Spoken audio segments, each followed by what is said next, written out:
نحمدہ ونصلی علی رسولہ الکریم اما بعد فاعوذ باللہ من الشیطان الرجیم بسم اللہ الرحمن الرحیم رب اشرح لی صدری ویسر لی امری واحلل عقدۃ من لسانی یفقہوا قولی ربی یسر ولا تعسر وتمم بالخیر۔ پارہ نمبر 15 کی ہائی لائٹس دیکھتے ہیں کہ قرآن مجید وہ راستہ دکھاتا ہے جو سب سے زیادہ سیدھا ہے، یعنی جب ہم کہتے ہیں کہ اہدنا الصراط المستقیم تو اس کے لیے پھر اس کتاب سے رہنمائی حاصل کرنے کی ضرورت ہے، تو اگر اسے نہیں حاصل کرتے تو سیدھے راستے کی پہچان ہی نہیں ہمیں ہوگی۔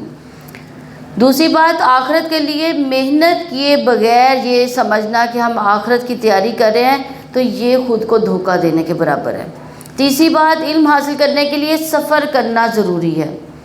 اور چوتھی بات، والدین کے حق میں دعائیں کرنی چاہیے کیونکہ والدین کے حقوق میں ہم سے کوتاہی رہ جاتی ہے، ان کے احسانات کا بدلہ یہی ہے کہ ہم ان کے لیے بہترین سے بہترین دعائیں مانگتے رہیں۔ پانچویں بات، احسان کا بدلہ کیا ہے؟ احسان۔ اور چھٹی بات، سوچ سمجھ کر وعدہ کرنا چاہیے، وعدے کے معاملے میں بہت احتیاط برتنی چاہیے، یعنی وعدہ خلافی نہیں کرنی چاہیے۔ یہ کس کی نشانی ہے؟ منافق لوگوں کی نشانی ہے وعدہ خلافی کرنا۔ اور ساتویں بات، کسی نیک کام پر ثابت قدمی حاصل ہو جانا اللہ تعالیٰ کی نعمتوں میں سے ہے۔ آٹھویں بات، اللہ اپنے بندوں پر والدین سے بھی زیادہ مہربان ہے۔ نویں بات کہ شکر گزاری عمل کے ذریعے ہوتی ہے، یعنی صرف زبان سے کافی نہیں بلکہ کچھ کرنا ضروری ہوتا ہے۔ اور 10ویں بات، اولاد کا قتل کرنا کبیرہ گناہ ہے۔ تو 11ویں، علم کے لیے سفر کرنا، نکلنا جنت کے راستے کو آسان کرنے کے لیے ہوتا ہے۔ اگر آپ علم کے راستے پہ نکلے ہیں تو اللہ تعالیٰ آپ کے لیے جنت کا راستہ آسان کر دے گا۔ تو قیامت کے دن قرآن مجید سفارشی بن کر آئے گا۔ ابو امامہ باہلی رضی اللہ عنہ سے مروی ہے، وہ کہتے ہیں میں نے رسول اللہ صلی اللہ علیہ وسلم کو فرماتے سنا، قرآن کی تلاوت کرو، بلا شبہ قیامت کے دن یہ اپنے ساتھیوں کی سفارش کے لیے آئے گا۔ تو اس لیے قرآن پڑھتے رہنا چاہیے، قرآن کے ساتھ تعلق مضبوط رہنا چاہیے۔ زندگی کا کوئی دن ایسا نہ گزرے کہ جس میں انسان قرآن سے تعلق نہ رکھتا ہو۔ قاری قرآن کے لیے عزت کا تاج اور اللہ تعالیٰ کی رضامندی ہے۔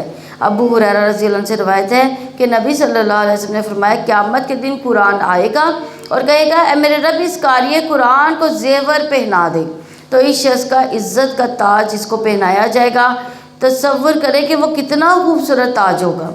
پھر قرآن کہے گا اے میرے رب اس میں اضافہ فرمائے، یعنی ابھی اور بھی، تو اس کو عزت کا لباس پہنا دیا جائے گا۔ پھر قرآن کہے گا اے میرے رب اس سے راضی ہو جائے، تو اللہ تعالیٰ اس شخص سے راضی ہو جائے گا۔ پھر اسے کہا جائے گا قرآن پڑھتے جاؤ اور جنت کے درجات چڑھتے جاؤ، ہر آیت کے ساتھ ایک نیکی اور بھی زیادہ کر دی جائے گی، ہر آیت کے ساتھ ایک درجہ بلند کر دیا جائے گا۔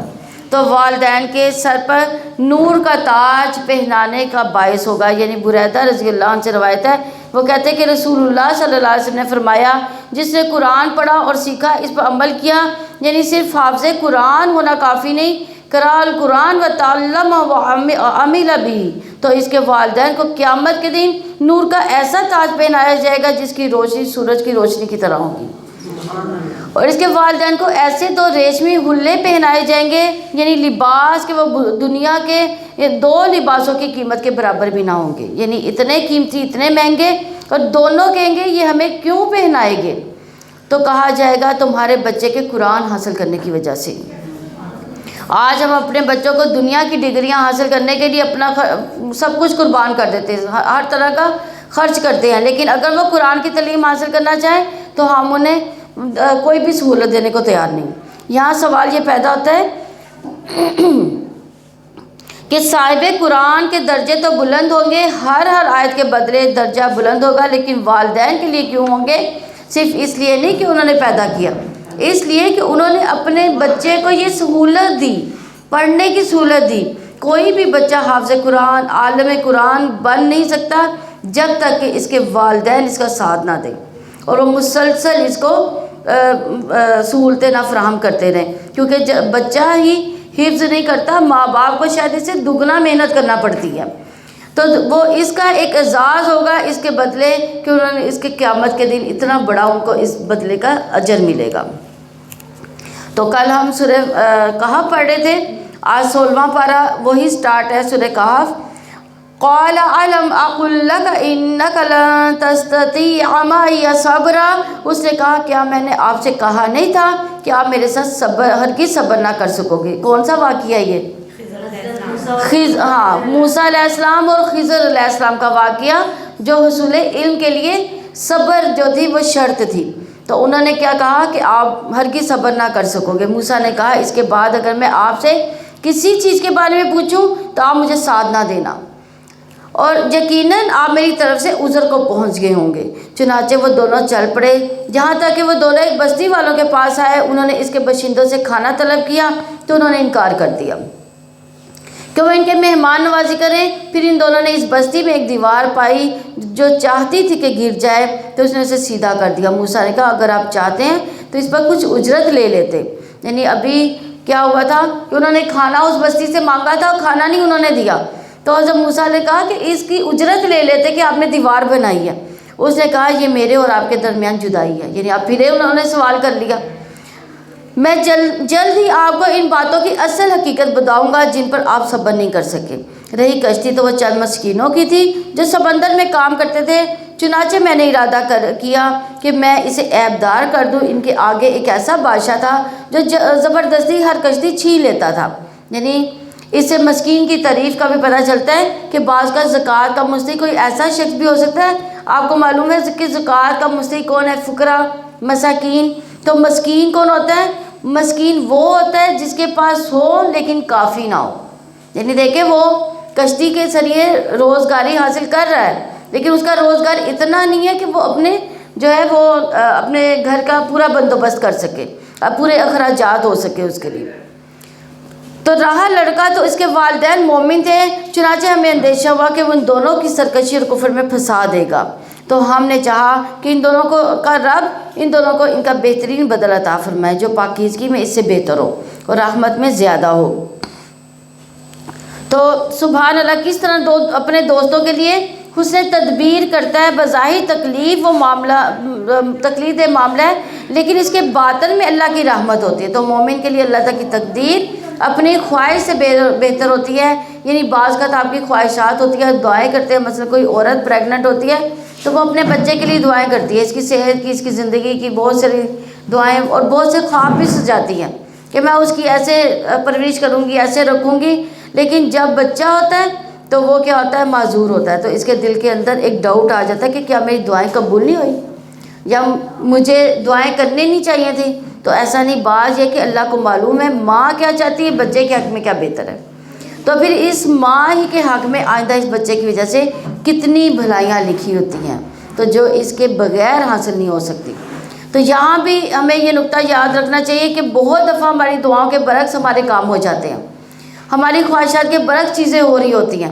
تو ہم ایک چیز چاہتے ہیں، اسے محبت کرتے ہیں، وہ ہمیں حاصل نہیں ہوتی۔ قتادہ کہتے ہیں جب یہ لڑکا پیدا ہوا تھا تو اس کے والدین بہت خوش ہوئے تھے، اور جب وہ قتل ہوا تو بہت غمگین ہوئے۔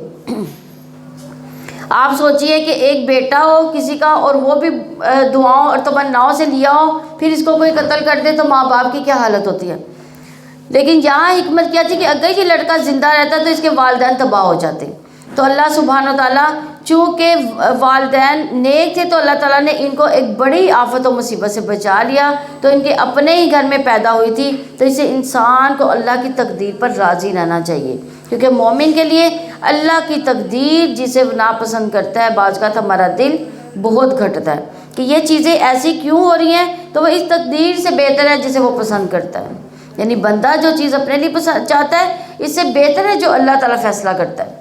تو بظاہر تکلیف دہ ہی ہوتا ہے، لیکن رسول اللہ صلی اللہ علیہ وسلم نے فرمایا جس بچے کو خضر علیہ السلام نے قتل کیا تھا وہ کافر پیدا ہوا تھا، اگر وہ زندہ رہتا تو اپنے والدین کو سرکشی اور کفر میں مجبور کر دیتا۔ تو ماں باپ بھی ایمان ان کا بھی جاتا رہتا، کیونکہ بعض کا ماں باپ بچوں کی محبت کے ہاتھوں انہی کا دین یا انہی کے طریقے اختیار کر لیتے ہیں۔ اور یہاں یہ بھی یاد رکھنا چاہیے کہ کبھی بھی تقدیر کے فیصلوں میں اللہ کو الزام نہ دیں کہ وائے می، کہ میرے ساتھ ہی کیوں ہوا، کہ اللہ نے میرے ساتھ ہی ایسا کیوں لکھا تھا، یا یہ کیوں کہ زندگی میں یہ کیوں پیش آیا۔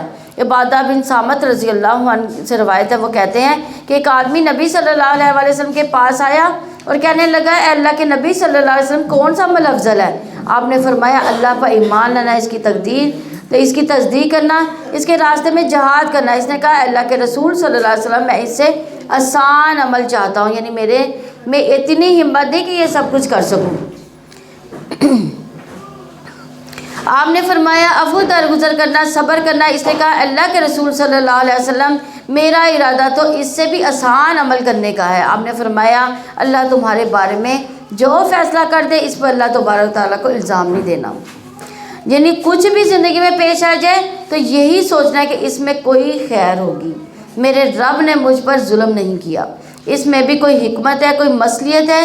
رضیت باللہ ربن، یعنی جب دل بھر آئے، جب دل پریشان ہو، جب چیزیں مرضی کے مطابق نہ ہو، تو یہ کلمہ اونچی آواز میں پکارتے رہا کریں، رضیت باللہ ربن، میں اپنے رب کے رب ہونے پر راضی ہوں، مجھے کوئی اعتراض نہیں، میں بالکل بھی ناراض نہیں ہوں۔ تو اللہ سبحانہ تعالیٰ بھی پھر اس شخص کا دل بھی رضا سے بھر دے گا، اور قیامت کے دن بھی اس سے راضی ہو جائے گا انشاءاللہ۔ اور رہی وہ دیوار جو وہ شہر کے دو یتیم لڑکوں کی تھی، اس کے نیچے ان دونوں کے لیے ایک خزانہ تھا، اور دونوں کا ایک باپ اور ایک نیک آدمی تھا۔ چنانچہ تمہارے رب نے ارادہ کیا کہ دونوں اپنی جوانی کو پہنچے اور اپنا خزانہ نکالیں۔ تمہارے رب کی ان پر رحمت تھی، اور میں نے اپنی مرضی سے ایسا نہیں کیا، اور ان باتوں کی اصل یہ ہے کہ جس پر آپ صبر نہ کر سکے۔ اور وہ آپ سے ذوالقرنین کے بارے میں پوچھتے ہیں، آپ کہہ دیں کہ ان کا کچھ حال جلد ہی میں تمہارے سامنے پڑھ کر سناؤں گا۔ یقیناً ہم نے اسے زمین میں اقتدار دیا، اور ہم نے اسے ہر چیز سے کچھ سامان دیا۔ چنانچہ ذوالقرنین کچھ سامان لے کر چلا، یعنی ذوالقرنین نے کچھ اسباب اختیار کیے، کیونکہ اللہ تعالیٰ نے ان کو زمین میں بادشاہت عطا کی تھی اور طرح طرح کے وسائل بھی دے رکھے تھے۔ تو جب اللہ تعالیٰ وسائل دے، اختیار دے، اقتدار دے، تو انسان اچھے اچھے کاموں میں ان سب چیزوں کو استعمال کرنا چاہیے انسان کو۔ تو یہاں تک کہ جب وہ سورج غروب ہونے کے مقام تک جا پہنچا، اسے سورج کو پایا کہ وہ دلدل والے چشمے میں ڈوب رہا ہے۔ اس کے پاس ایک قوم کو پایا۔ ہم نے کہا، اے ذوالقرنین، کیا تم انہیں سزا دو جن کے بارے میں تم نیک سلوک اختیار کرو؟ یعنی ہم نے تمہیں اتھارٹی دی ہے کہ چاہے تم اس کو سزا دے دو یا احسان کر دو، کوئی فرق نہیں پڑتا، ہم تم سے نہیں پوچھیں گے۔ اور ذوالقرنین نے کہا، جس نے ظلم کیا تو ہم جلدی اسے سزا دیں گے، پھر وہ اپنے رب کی طرف پلٹایا جائے گا تو وہ اسے عذاب دے گا، برا عذاب۔ یعنی یہ ہے انصاف کی بات کہ اللہ تعالیٰ نے ان کو حق دیا تھا، چاہے مطلب جو مرضی کرو، ہم نے تمہیں اختیار دیا، لیکن انہوں نے انصاف کے ساتھ معاملہ کیا۔ اور وہ جو ایمان لایا، اسے نیک عمل کیے، تو اس کے لیے اچھی جزائے، ہم جلد ہی اس کے لیے اپنے کام میں آسانی کا حکم دیں گے۔ یعنی نیک لوگوں کے لیے زندگی میں اور دنیا میں بھی آسانیاں ہیں۔ پھر وہ کچھ سامان کے ساتھ چلا، یعنی کچھ اسباب پھر اور اختیار کیے، یہاں تک کہ وہ سورج طلوع ہونے کی جگہ تک پہنچا، تو اس نے ایسی قوم پر طلوع ہوتے ہوئے پایا جس کے لیے ہم نے سورج کے آگے کوئی پردہ نہیں بنایا تھا، یعنی ہماری مدد کرنے کے لیے۔ تو ایسے ہی تھا اور ذوالقرنین کے پاس جو بھی تھا، ہم نے اس کا علم سے احاطہ کر رکھا تھا۔ پھر وہ کچھ سامان لے کر چلا، حتیٰ کہ جب وہ دو پہاڑوں کے درمیان پہ پہنچا تو اس نے ان دونوں سے اس طرف ایک قوم دیکھی جو قریب نہیں تھے کہ وہ کوئی بات سمجھیں۔ ان دونوں نے کہا، اے ذوالقرنین، یقیناً یاجوج ماجوج زمین میں فساد پھیلانے والے ہیں، پھر کیا ہم آپ کے لیے کوئی آمدنی طے کریں کہ آپ ان کے اور ہمارے درمیان ایک دیوار بنا دیں؟ اور ذوالقرنین نے کہا، جن چیزوں میں میرے رب نے مجھے اقتدار بخشا اور وہی بہتر ہے، چنانچہ تم اپنی قوت سے میری مدد کرو اور میں ان کے اور تمہارے درمیان مضبوط بنا دوں گا۔ یعنی دیکھیں، عادل بادشاہ جو ہوتا ہے وہ کیا کرتا ہے؟ لوگوں کا خیر خواہ ہوتا ہے۔ اور کیا کرتے ہیں کہ عادل بادشاہ جو ہے ہمیشہ کسی کی مدد کرنے کے لیے اسباب بھی اختیار کرتے ہیں۔ یعنی انہوں نے یہ نہیں کہا کہ میں اکیلا ہی بنا دوں گا، یعنی انہوں نے ایک دوسرے کی مدد کی، اور مدد کر کے پھر کیا کیا انہوں نے کہ ایک جو ہے مضبوط دیوار بنا دی اس قوم کے آگے جو بہت زیادہ فسادی قوم تھی۔ تو رسول اللہ صلی اللہ علیہ وسلم نے فرمایا، اللہ عز و جل جس شخص کو مسلمانوں کے امور کا ولی یا ذمہ دار بنائے، پھر وہ اس کی ضروریات یعنی حاجت مندی فقیری میں اسے ملنے سے گریز کرے تو اللہ تعالیٰ بھی اسے حجاب فرما لے گا، جبکہ وہ ضرورت مند ہوگا، محتاج ہوگا اور فقیر ہوگا۔ میرے پاس لوہے کے بڑے بڑے ٹکڑے لاؤ، یہاں تک کہ جب اس نے ان دونوں پہاڑوں کے درمیانی حصے کو برابر کر دیا تو کہا دھونکو، یہاں تک کہ جب اس نے اسے آگ بنا دیا تو کہا مجھے لا کر دو کہ اس پر میں پگھلا ہوا تانبا انڈیل دوں۔ تو اس سے پتہ چلتا ہے کہ ذوالقرنین نے سارا کام اپنے ہاتھ میں لیا تھا، بلکہ اس کے لیے سب کا تعاون حاصل کیا تھا۔ تو اس سے یہ بھی پتہ چلتا ہے کہ جو لوگ مل جل کر کام کرتے ہیں تو وہ کیا ہوتے ہیں، ایک جتھا بن جاتے ہیں، ان میں مضبوطی آ جاتی ہے اس قوم میں، اور کوئی بھی دوسری قوم ان کو جو ہے زیر نہیں کر سکتی۔ پھر نہ ان میں یہ طاقت رہی کہ وہ ان پر چڑھے اور نہ اس میں سراغ کر سکے۔ ذوالقرنین نے کہا یہ میرے رب کی ایک رحمت ہے، چنانچہ جب میرے رب کا وعدہ آئے گا تو اسے ریزہ ریزہ کر دے گا۔ میرے رب کا وعدہ ہمیشہ سے سچا ہے، یعنی میرے رب کے سامنے تو یہ دیوار کچھ بھی نہیں ہے۔ اور اس دن ہم ان میں سے بعض کو چھوڑ دیں گے اور ایک دوسرے میں گھس جائیں اور سور میں پھونک دیا جائے گا، پھر ہم ان سب کو ایک جگہ جمع کریں گے، پوری طرح جمع کرنا۔ یعنی وہ کون سا وقت ہوگا؟ قیامت کا وقت ہوگا۔ اور اس دن جہنم کو ہم کافروں کے سامنے لائیں گے، پوری طرح سامنے لانا۔ اور وہ لوگ جن کی آنکھیں میرے ذکر سے پردے میں تھی، وہ سننے کی استطاعت نہیں رکھتے تھے۔ یعنی یہ چیزیں جو ہم استعمال کرتے ہیں رب کو پہچاننے کے لیے، وہ کون سی چیزیں ہیں؟ آنکھیں اور کان، یہ دو چیزیں ہیں کسی بھی نصیحت کو سمجھنے کے لیے اور اپنے رب کو پہچاننے کے لیے۔ تو کیا جن لوگوں نے کفر کیا انہوں نے یہ گمان کیا کہ وہ میرے سوا میرے بندوں کو کارساز بنا لیں گے؟ یقیناً ہم نے کافروں کے لیے جہنم کو بطور میزبانی تیار کر رکھا ہے۔ آپ کہتے ہیں کیا ہم تمہیں بتائیں جو لوگ اپنے اعمال میں سب سے زیادہ خسارے والے ہیں، یعنی جو کام بھی کرتے ہیں لیکن انہیں ان کے کام کا کوئی فائدہ نہیں ہوگا، بلکہ الٹا کیا ہوگا؟ نقصان ہی ہوگا۔ ان کی نیت، ارادہ، غم سب کچھ صرف دنیا تھی، وہ جو کچھ انہوں نے کیا وہ صرف دنیا کے فائدے کے لیے تھا۔ اپنے کاموں پر، اپنی کارکردگی پر، اپنی پرفارمنس پر بڑے خوش بھی ہیں۔ تو اس میں اس بات کی دلیل ہے کہ کچھ لوگ کام تو کرتے ہیں اور سمجھتے ہیں کہ وہ اچھا کام کریں، لیکن اس کے باوجود ان کی ساری محنت ضائع ہو جاتی ہے۔ اچھا کرنے کے باوجود ان کو حاصل کچھ نہیں ہوتا۔ وجہ کیا ہوتی ہے؟ عقیدے کی خرابی یا ریاکاری، اللہ کے لیے کام نہ کرنا، اللہ کی رضا کے لیے محنت نہ کرنا، بلکہ صرف لوگوں کو دکھانے کے لیے تاکہ لوگ تعریف کریں۔ یہ چیز بچپن سے ہی بچوں کے دل میں ڈالنی چاہیے کہ ہم ایک جملہ بڑا بولتے ہیں بغیر سوچے سمجھے کہ دیکھو لوگ کیا کہیں گے، میری ناک کٹ جائے گی، تمہارا خاندان کیا کہے گا، تمہیں کوئی قبول نہیں کرے گا، تمہیں کوئی پوچھے گا بھی نہیں۔ تو ہر وقت لوگوں کی پریشانی اس کے دل میں نہیں، بچوں کے دل میں ڈالنی چاہیے، بلکہ لوگوں کی نظر میں اچھے بن جاؤ۔ لوگ اگر تمہیں اچھا سمجھ لیں تو بھی تم کوئی چیز ہوگے، اور اگر لوگوں نے تمہیں ریجیکٹ کر دیا تو تم کچھ بھی نہیں ہوگے۔ نہیں، کتنا عارضی سہارا، کتنا بڑا دھوکہ ہے، کتنے بڑے نقصان کی بات ہے۔ ساری دنیا بھی اگر کسی کو ریجیکٹ کر دے، حقیر سمجھنے لگے، لیکن اگر اس کا مقام اللہ کی نگاہ میں بلند ہے تو اس کو کوئی نقصان نہیں پہنچا سکتا۔ لیکن اگر ساری دنیا بھی کسی کی تعریفوں کے پل باندھ رہی ہے، اس کو بڑے بڑے ایوارڈ سے نواز رہی ہے، لیکن اگر اللہ کے ہاں اس کا کوئی مقام نہیں تو اس کا کوئی مقام نہیں ہوگا۔ اس لیے جو کچھ کریں اللہ کی رضا کو سامنے رکھتے ہوئے کریں، صرف اپنے لیے نہیں، بچوں کے دل میں بھی اللہ کا خوف پیدا کریں، اور اللہ کو کیا جواب دیں گے یہ ڈر نہیں پیدا کریں کہ لوگ کیا کہیں گے۔ یہ ایک بہت کمزور بنیاد ہے کہ جس کے اوپر کوئی کھڑا ہو۔ دوسری بات یہ کہ ایمان کے بغیر نیک اعمال قبول نہیں ہوتے، کیونکہ شرک کرنے سے سارے اعمال ضائع ہو جاتے ہیں۔ کفر اعمال کو ضائع کرنے کا سبب ہے۔ تو شرک اصغر کیا ہے؟ ریاکاری۔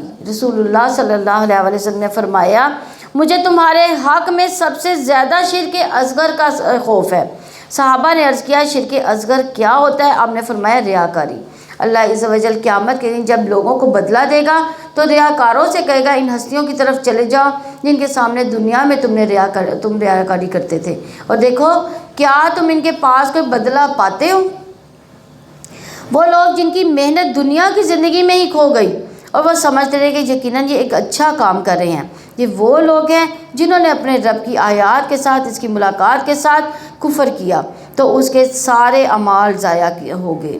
چنانچہ قیامت کے دن ہم ان کے لیے کوئی وزن قائم نہیں کریں گے، یعنی آخرت کی فکر کے بغیر، اللہ پر ایمان کے بغیر کوئی کتنا بھی بڑا کام کر لے اس کو اس کا اجر ملنے والا نہیں۔ کفار کے اچھے برے اعمال نہیں تولے جائیں گے، میزان مومنوں کے لیے یا پھر منافقین کے لیے کفار کا سیدھا ہی فیصلہ کر دیا جائے گا، کیونکہ ان کا ایمان ہی نہیں تھا، تو جو کچھ اچھے یا برے کام کیے سب بھی برابر ہو جائیں گے۔ یہ جہنم ان کا بدلہ ہے، کیونکہ انہوں نے کفر کیا اور میری آیتوں اور میرے رسولوں کا مذاق بنایا۔ یقیناً جو لوگ ایمان لائے جنہوں نے نیکیاں کی ان کی میزبانی کے لیے فردوس کی جنتیں ہیں، یعنی ایمان لا کر عمل صالح کرنے والوں کی جزا جنت میں کوئی بوریت نہیں ہے۔ بوریت دنیا میں ہوگی کیونکہ اس کا مزہ محدود ہوتا ہے، لیکن جنت میں لوگوں کا اتنا دل لگے گا کہ وہاں سے ہلنا بھی نہیں چاہیں گے۔ لوگ کہتے ہیں کہ جب ہمیشہ ہمیشہ رہنا ہے تو تھک نہیں جائیں گے، بور نہیں ہو جائیں گے۔ بوریت جب ہوتی ہے جب ہمارے اندر انجوائے کرنے کی صلاحیت نہیں ہوتی، جب ہم دیکھ نہیں پاتے تو دنیا کی رونقیں بیکار ہو جاتی۔ اسی طرح جب ہماری کیپیسٹی نہیں ہوتی کسی چیز کو انجوائے کرنے کی تو پھر وہ چیزیں ہم پر بوجھ ہو جاتی ہیں۔ تو جنت میں انجوائے کرنے کی کیپیسٹی اور بھی بڑھ جائے گی، اس کے ساتھ ساتھ نعمتیں بھی بہت زیادہ ہوں گی انشاءاللہ، اور ان میں سے ہمیشہ رہیں گے، ان سے جگہ بدلنا نہ چاہیں گے۔ اور آپ کہہ دیں کہ اگر میرے رب کے کلمات کے لیے سمندر سیاہی ہو جائے، وہ بھی میرے رب کے کلمات ختم ہونے سے پہلے یقیناً ختم ہو جائیں گے، اور ہم اس کے برابر اور سیاہی لے آئیں گے۔ آپ فرما دیں کہ میں تمہارے جیسا ہی ایک انسان ہوں، میری طرف وحی کی جاتی ہے کہ یقیناً تمہارا معبود صرف ایک معبود ہے، چنانچہ جو کوئی اپنے رب کی ملاقات کی امید رکھتا ہے تو لازم ہے کہ وہ نیک عمل کرے، اپنے رب کی عبادت میں کسی کو شریک نہ کریں۔ یعنی رب کی ملاقات کا شوق ہے تو اچھے اچھے کام کرو، بہترین چیزیں تیار کرو ساتھ لے جانے کے لیے۔ رب کی عبادت میں کسی دوسرے کو شریک نہ کرو، یعنی ریاکاری نہ کرے، کوئی دکھاوا نہ کرے، کسی اور کے لیے اچھے کام نہ ہو۔ سورہ مریم یہ مکی ہے، اس میں 98 آیات اور 6 رکوع ہیں۔ اللہ تعالیٰ کے نام سے جو وسیع رحمت والا نہایت رحم والا ہے۔ کاف ہا یا عین صاد، ذکر ہے آپ کے رب کی رحمت کا اپنے بندے زکریا پر جب اس نے اپنے رب کو چپکے چپکے پکارا۔ زکریا نے کہا اے میرے رب، یقیناً میری ہڈیاں کمزور ہو گئی ہیں، سر بڑھاپے سے شعلے مارنے لگا۔ اے میرے رب، میں آپ کو پکارنے میں کبھی نامراد نہیں ہوا، یعنی پکارنے کا انداز ہے یہ۔ اللہ کو پکارتے ہوئے انسان کو عاجزی اور انکساری کا اظہار کرنا چاہیے، اپنے حال کا بھی ذکر کرنا چاہیے، اپنے دکھوں کا بھی بتانا چاہیے، اپنے کنسرن بتانے چاہیے، اور پھر امید کا اظہار بھی کرنا چاہیے کہ یا اللہ میں تجھ سے دعا کر کے کبھی محروم نہیں رہا۔ عام لوگوں کا کیا حال ہوتا ہے، جب ذرا زیادہ دعائیں کر لیتے تو کہتے ہیں اتنی دعائیں کی ہیں میری تو اللہ تعالیٰ نے سنی نہیں، میری تو سنی نہیں جاتی، لہٰذا دعا کرنا ہی چھوڑ دیتے ہیں۔ جبکہ پیغمبروں کا معاملہ اس کے برعکس ہے، وہ دعا کرتے رہتے ہیں اور ہم کبھی محروم نہیں رہے، ہمیں یقین ہے دعائیں قبول ہوں گی، آج نہیں تو کل ہو جائیں گی، یعنی وہ پر امید رہتے ہیں۔ اور یہ کہ گزشتہ زندگی میں بہت سی دعائیں ان کو قبول بھی ہوئی ہوتی ہیں، تو اس بنا پر کہا کہ میری تو آج تک بہت سی دعائیں قبول ہوئیں، یعنی بہت سی دعائیں قبول ہونے کے بعد اگر ایک نہیں بھی ہوئی تو اس پہ وہ نا امید نہیں ہوتے۔ ہماری زندگی میں جب بہت سی دعائیں قبول ہوتی ہیں تو ان کو تو ہم بھول جاتے ہیں، ان کا ذکر نہیں کرتے۔ اللہ نے اتنا کچھ دیا، جو مانگا وہ سب کچھ دیا اور آئندہ بھی دے گا۔ مثبت سوچ بہت بڑی نعمت ہے جو انسان بہت سے غم و فکروں سے نجات دیتی ہے۔ دعا کا ایک ادب ہے کہ انسان عاجزی اور انکساری اختیار کرے۔ انس بن مالک رضی اللہ عنہ کہتے ہیں کہ رسول اللہ صلی اللہ علیہ وسلم جب کسی غزوہ کے لیے تشریف لے جاتے تو یوں دعا کرتے کہ اے اللہ تو میرا بازو ہے، تو میرا مددگار ہے، تیری ہی دی ہوئی قوت کے ساتھ میں تدبیر کرتا ہوں، تیری ہی دی ہوئی طاقت کے ساتھ میں حملہ کرتا ہوں، تیری ہی مدد سے میں لڑائی کرتا ہوں۔ یعنی اللہ تعالیٰ کو اتنا قریب پاتے تھے، کسی سے ساری باتیں کرتے رہتے تھے۔ تو دعا کے معاملے میں اللہ سبحانہ تعالیٰ کے ساتھ حسن ظن رکھنا چاہیے، پوری یقین کے ساتھ دعا کرنی چاہیے، کیونکہ اللہ سبحانہ تعالیٰ کے لیے کوئی بھی کام مشکل نہیں، ہمیں مشکل ہے۔ حضرت انس بن مالک رضی اللہ عنہ کہتے ہیں کہ رسول اللہ صلی اللہ علیہ وسلم نے فرمایا جب تم میں سے کوئی دعا کرے تو اسے چاہیے کہ وہ پختہ یقین کے ساتھ سوال کرے، وہ اس طرح ہرگز نہ کہ اے اللہ اگر تو چاہے تو مجھے عطا کر دے، یعنی تو چاہتا ہے تو دعا قبول کر لے ورنہ نہیں تو نہ صحیح۔ بے شک اللہ کی ذات کو کوئی مجبور کرنے والا نہیں ہے، اللہ تعالیٰ قبول کرتا ہے تو اپنی رضا ہی سے کرتا ہے۔ اور یقیناً میں اپنے پیچھے اپنے رشتہ داروں سے خوف رکھتا ہوں، شروع سے میری بیوی بانجھ ہے، سو آپ مجھے اپنے بعد سے ایک وارث عطا فرمائے جو میرا بھی وارث ہوا اور آل یعقوب کا بھی، اور اے میرے رب اسے پسندیدہ انسان بنا۔ یعنی آپ دیکھیں پیغمبروں کی دعائیں کیا ہوتی ہیں کہ ان کی لوگوں کے لیے خیر خواہی ہے، اس میں لوگوں کی اصلاح، دین کی سربلندی کے لیے انہوں نے وارث مانگا۔ انہیں یہ ڈر نہیں تھا کہ ان کے پیچھے کوئی بہت بڑی جائیداد چھوڑے جا رہا ہے جس کو سنبھالنے والا کوئی نہیں ہے، میرے مال و متاع کا کیا ہوگا، نہیں، انہیں یہ فکر تھی کہ ان کے مشن کا وارث کون بنے گا، یہ جو میں لوگوں کو اللہ کی طرف بلاتا ہوں میرے بعد کون بلائے گا، اور میں اب تک اپنے خاندان اپنے بنی اسرائیل کو سنبھالے ہوئے ہوں، اس کو مسلسل گائیڈ کرتا ہوں، تو مجھے اپنے بعد ان میں سے کوئی نظر نہیں آتا جو اس کام کو آگے لے کر چلے، تو مجھے بیٹا عطا فرما جس میں ایسی پرورش کروں جو اس کا مشن، یعنی یہ اس کا وارث ہو اس مشن کا۔ یہاں ہم سب کو بھی اللہ تعالیٰ سے دعا کرنی چاہیے، اللہ تعالیٰ ہمیں نیک اولاد عطا فرمائے، ہماری نسلوں میں ایسے لوگ ہوں جو اللہ کے ولی ہوں اور اللہ کے دوست ہوں، کیونکہ وہ کہتے ہیں فَهَبْ لِي مِن لَّدُنْكَ وَلِيًّا۔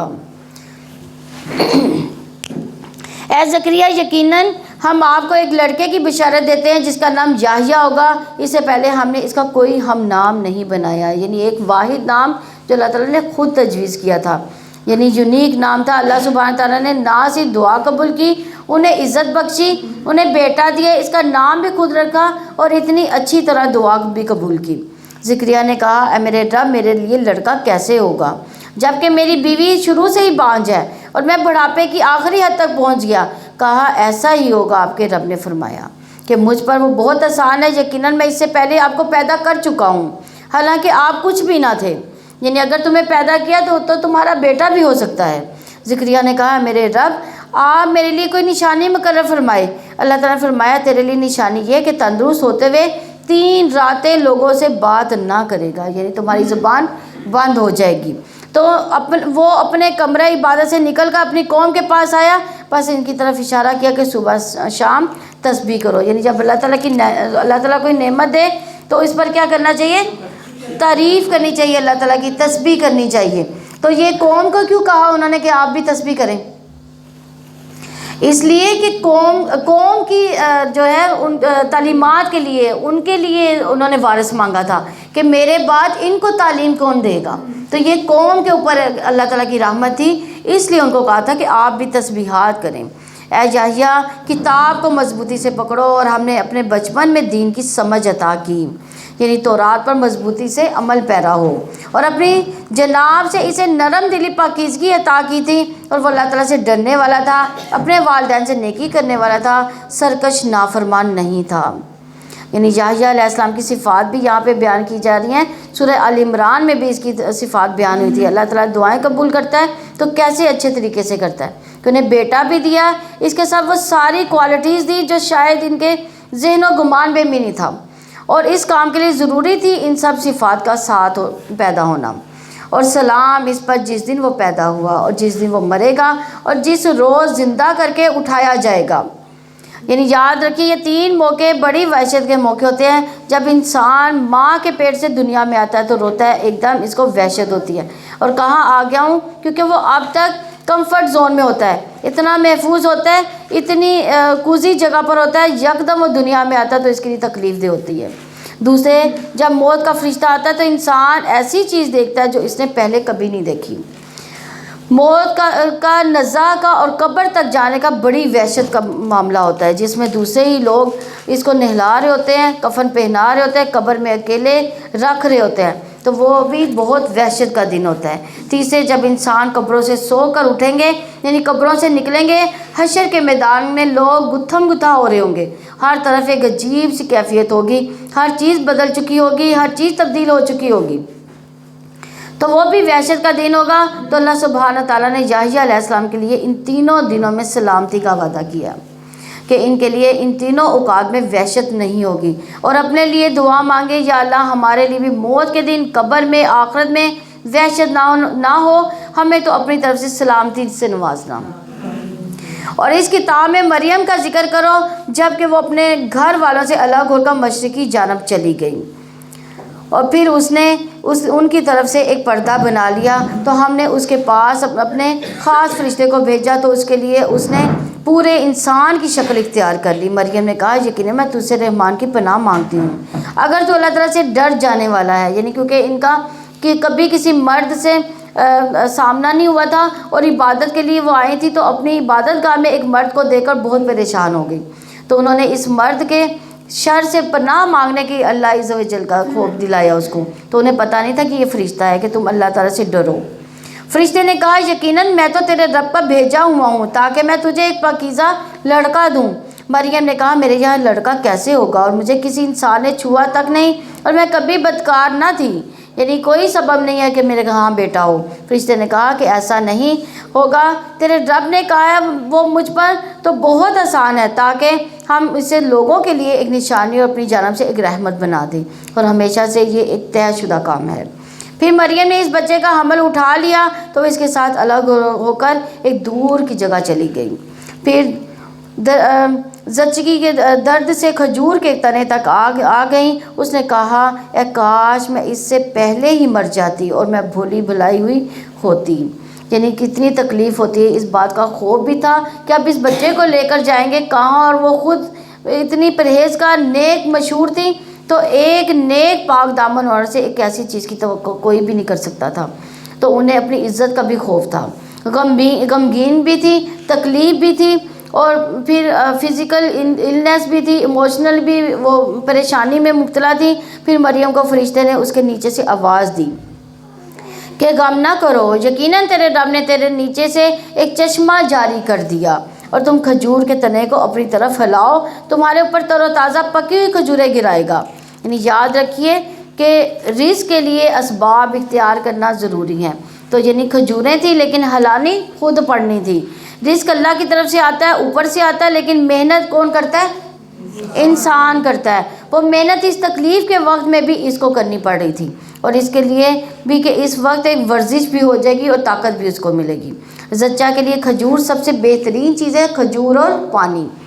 آج کل آپ دیکھ رہے ہیں کہ افطار کے وقت اتنے لمبے دن کے بعد پانی اور کھجور کے بعد ایسا لگتا ہے کہ سیراب ہو گئے ہیں، یعنی پیٹ جو ہے بھر جاتا ہے۔ ایک عجیب تجربہ ہے کہ آپ سبھی اس سے گزرے ہوں گے۔ رمضان آنے سے پہلے سبھی ڈر رہے تھے کہ رمضان میں کیا کریں گے، یعنی لنچ میں ہمیں عام روٹین میں تو فوراً ہی بھوک لگ جاتی ہے، تو ہم یہ سوچ رہے تھے کہ کیسے جو ہے یہ دوپہر کی بھوک کو کنٹرول کیا جائے گا۔ تو آپ دیکھیں کہ یہ اللہ کی رحمت ہے کہ یہ ایک زبردست روحانی تجربہ ہوتا ہے کہ جو اللہ سبحانہ تعالیٰ ہر سال ہمیں کرواتے ہیں، کہ ہم جذباتی طور پر بھی اور روحانی طور پر بھی ہمارا تزکیہ ہو رہا ہوتا ہے، یعنی دوپہر کی بھوک پتہ نہیں کہاں چلی جاتی ہے۔ تو رمضان ایک بہت بڑی نعمت ہے اللہ سبحانہ تعالیٰ کی طرف سے۔ بہرحال یہاں جو بات کی جا رہی ہے وہ یہ کہ انسان رزق کی تلاش میں کوئی نہ کوئی سبب ہیلا وسیلہ کر بیٹھتا ہے، تو پھر اس کے بعد کیا کرتا ہے؟ توکل اللہ پہ کرتا ہے۔ پھر کیا ہوتا ہے کہ کہیں نہ کہیں سے اللہ تعالیٰ ہمیں رزق عطا کر ہی دیتا ہے، تو اس کے لیے کبھی بھی مایوس نہیں ہونا چاہیے۔ بس تم کھاؤ اور پیو، آنکھیں ٹھنڈی کرو۔ پھر اگر تم انسانوں میں سے کسی کو دیکھو تو اسے کہہ دو یقیناً میں نے رحمان کے لیے روزے کی نظر مان رکھی ہے، چنانچہ آج میں کسی انسان سے ہرگز کوئی بات نہ کروں گی۔ یعنی اب آئے گا الزامات کی بچھاڑ آ جائے گی۔ اس کے جواب میں کیا فرمایا گیا؟ خاموشی کا روزہ۔ کتنا زبردست حال بتا دیا گیا۔ ان کی شریعت میں چپ کا روزہ ہوتا تھا۔ شکر ہے ہماری شریعت میں نہیں، ورنہ آج ہم دورہ قرآن نہ کر رہے ہوتے۔ اور ایک اور یہ بات کہ چپ اللہ کے لیے اور بولنا بھی کس کے لیے؟ اللہ تعالیٰ کے لیے۔ اصل بات یہی ہے کہ جو چیز اللہ تعالیٰ پسند کرے اس کو اس وقت پر کر لینا، یہی اصل چیز ہے، یہی اصل اطاعت ہے۔ اس میں عقل یا لاجک یہ ساری چیزیں کام نہیں کرتی۔ اس میں یہ دیکھنا پڑتا ہے کہ اللہ کیا چاہتے ہیں، کس مقررہ وقت پر اللہ تعالیٰ آپ سے کیا چاہتے ہیں۔ سحری کے وقت کھانا روک دیں، افطاری کے وقت بھوک روک دیں، کچھ نہ کچھ ضرور کھائیں، چاہے پانی کا ایک گھونٹ ہی کیوں نہ پئیں۔ یہاں اللہ سبحانہ تعالیٰ نے ان کو یہ کہا کہ آپ نے بولنا نہیں، بس چپ کا روزہ رکھنا ہے۔ پھر وہ ان کو اٹھا کر اپنی قوم کے پاس آئی۔ انہوں نے کہا اے مریم بلا شبہ تو نے یقیناً بہت برا کام کیا۔ اے ہارون کی بہن، نہ تمہارا باپ کوئی برا آدمی تھا، نہ تمہاری ماں کوئی بدکار تھی، مریم نے بچے کی طرف اشارہ کیا، دونوں نے کہا ہم اس سے کیسے باتیں کریں جو گود میں ایک بچہ ہے۔ بچے نے کہا یقیناً میں اللہ کا بندہ ہوں، اس نے مجھے کتاب دی اور مجھے نبی بنایا۔ یعنی گود میں بچہ ہے، پنگوڑے میں ہے جو بچہ، اس کو نبوت عطا کر دی گئی کہ بڑا ہو کر اس کا کام کیا ہوگا۔ خاص طور پر عیسیٰ علیہ السلام کی زبان جو سے کہلوایا گیا قال انی عبد اللہ، کہ میں اللہ کا بندہ ہوں۔ جب بھی کوئی کرسچن آپ سے ملے عیسیٰ علیہ السلام کی پوزیشن پوچھنا چاہے تو ہمارے دین میں کیا ہے، تو اس کو یہ سورۃ مریم پڑھنے کے لیے دیا کریں کہ ہماری کتاب حضرت مریم علیہ السلام کے بارے میں کیا کہتی ہے، حضرت عیسیٰ علیہ السلام کے بارے میں کیا کہتی ہے۔ اور اس نے مجھے برکت والا بنایا جہاں بھی میں ہوں، اور مجھے نماز اور زکوٰۃ کا حکم دیا جب تک میں زندہ ہوں۔ یعنی کچھ لوگ خیر کی کنجیاں ہوتے ہیں، جہاں جاتے ہیں خیر پھیلاتے رہتے ہیں، جہاں جاتے ہیں دوسروں کی مدد کرتے ہیں، جہاں جاتے ہیں دوسروں کو کی خوشی اور آرام کا سبب بنتے ہیں۔ ایسے لوگ مبارک لوگ ہوتے ہیں، اللہ تعالیٰ ہمیں بھی ان لوگوں میں شامل کرے۔ اور کچھ لوگ شر کی کنجیاں لے کر آتے ہیں، خیر کے تالے ہوتے ہیں۔ یہ بات حدیث کے مفہوم سے آغاز کی گئی ہے کہ کچھ لوگوں سے آپ خیر کی توقع کر بھی نہیں سکتے، وہ آئیں گے تو آپ گھبرا اٹھیں گے، پتہ نہیں اب کیا بات کریں گے، کوئی تانا نہ دے دیں، کوئی کہیں نقصان نہ کر دیں، اور کس چیز پر تنقید شروع کر دیں گے اور کیا چیز خراب کر کے جائیں گے۔ یہ تو ساری چیزیں شر سے تعلق رکھتی ہیں۔ اب یہاں یہ دیکھیں کہ اللہ نے ان کو مبارک بنایا جہاں بھی وہ ہے، وَجَعَلَنِي مُبَارَكًا أَيْنَمَا كُنتُ، اور اپنی ماں سے اسے سلوک کرنے والا بنایا، اس نے مجھے سرکش بدبخت نہیں بنایا۔ یعنی والدین نہیں، صرف والدہ، کیونکہ والد تو تھے ہی نہیں ان کے، تو اس میں آپ دیکھیے کہ ایک طرف حقوق اللہ، دوسری طرف حقوق العباد، اللہ کی بات میں صلاۃ، زکوٰۃ، اور پھر ماں کے ساتھ اسے سلوک اور کسی کے ساتھ برا نہیں کرنا۔ تو ان صفات کا خاص طور پر کیوں ذکر کیا؟ کیونکہ بنی اسرائیل کے اندر یہ چیزیں ختم ہو چکی تھیں۔ آج اگر دیکھا جائے تو امت مسلمہ کا بھی یہی حال ہے، نماز ختم ہوگی، زکوٰۃ ہوگی، اور آپ کسی وقت بھی جا کر مسجدوں میں دیکھیں کتنے لوگ ملیں گے، اور گھروں کے اندر آپ دیکھیں کہ کیا اہتمام ہے نماز کا، اور پھر دوسری طرف زکوٰۃ بھی من مانے طریقے سے دی جا رہی ہے، چیریٹی میں دیتے ہیں، اور باقاعدہ کیا ہوتا ہے کہ اس کو نمائش کی جاتی ہے زکوٰۃ کی، کہ اور سالانہ، اور کیونکہ زکوٰۃ اس وقت تک ادا نہیں ہوتی تھی جب تک اس کی نیت نہ ہو، جب تک اس کا حساب کتاب نہ ہو، اور جب تک وہ ان لوگوں کو نہ دی جائے جن کا دینا جو ہے فریضے میں ہو۔ اور دوسری طرف والدین کے ساتھ اچھا سلوک، آج اولاد کیا کر رہی ہے ہم سب جانتے ہیں، بنی اسرائیل جو تھے ان کے اندر یہی خرابیاں پیدا ہو گئی تھیں۔ تو خاص طور پہ عیسیٰ علیہ السلام ان خوبیوں کو لے کر آئے، اور والدہ کا خیال اس لیے بھی کہ ان کے معاشرے میں بھی عورت بڑی کمزور تھی، عورت کے حقوق نہیں تھے، تو عیسیٰ علیہ السلام نے جب کہا کہ اپنی والدہ کے ساتھ اچھا سلوک کرو، تو یہ اصل میں عورت کے حقوق ہی کی بات تھی۔ اور سلام مجھ پر جس دن میں پیدا ہوا اور جس دن میں مروں گا اور جس دن مجھے زندہ کر کے اٹھایا جائے گا، یعنی پھر وہی 3 وحشت کے دن پر سلامتی ہوگی۔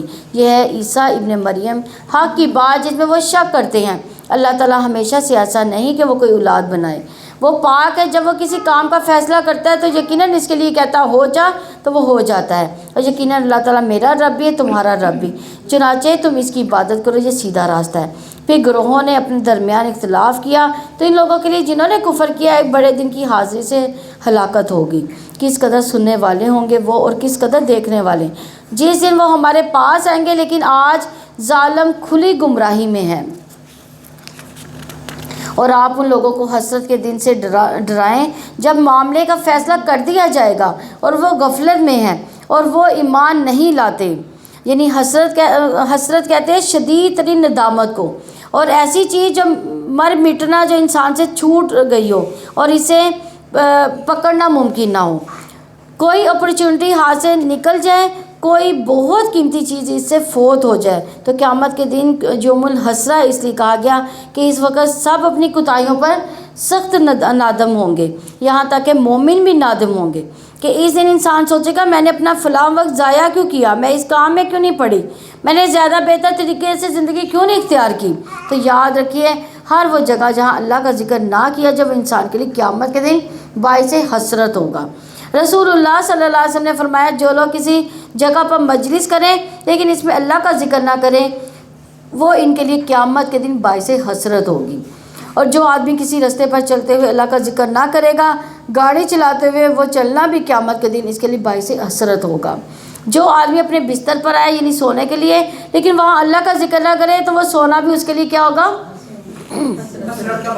باعث حسرت ہوگا۔ لیکن اس کے برعکس جو ذکر کر کے سوتا ہے، وضو کی حالت میں سوتا ہے، اس کی ساری رات عبادت کی لکھی جاتی ہے۔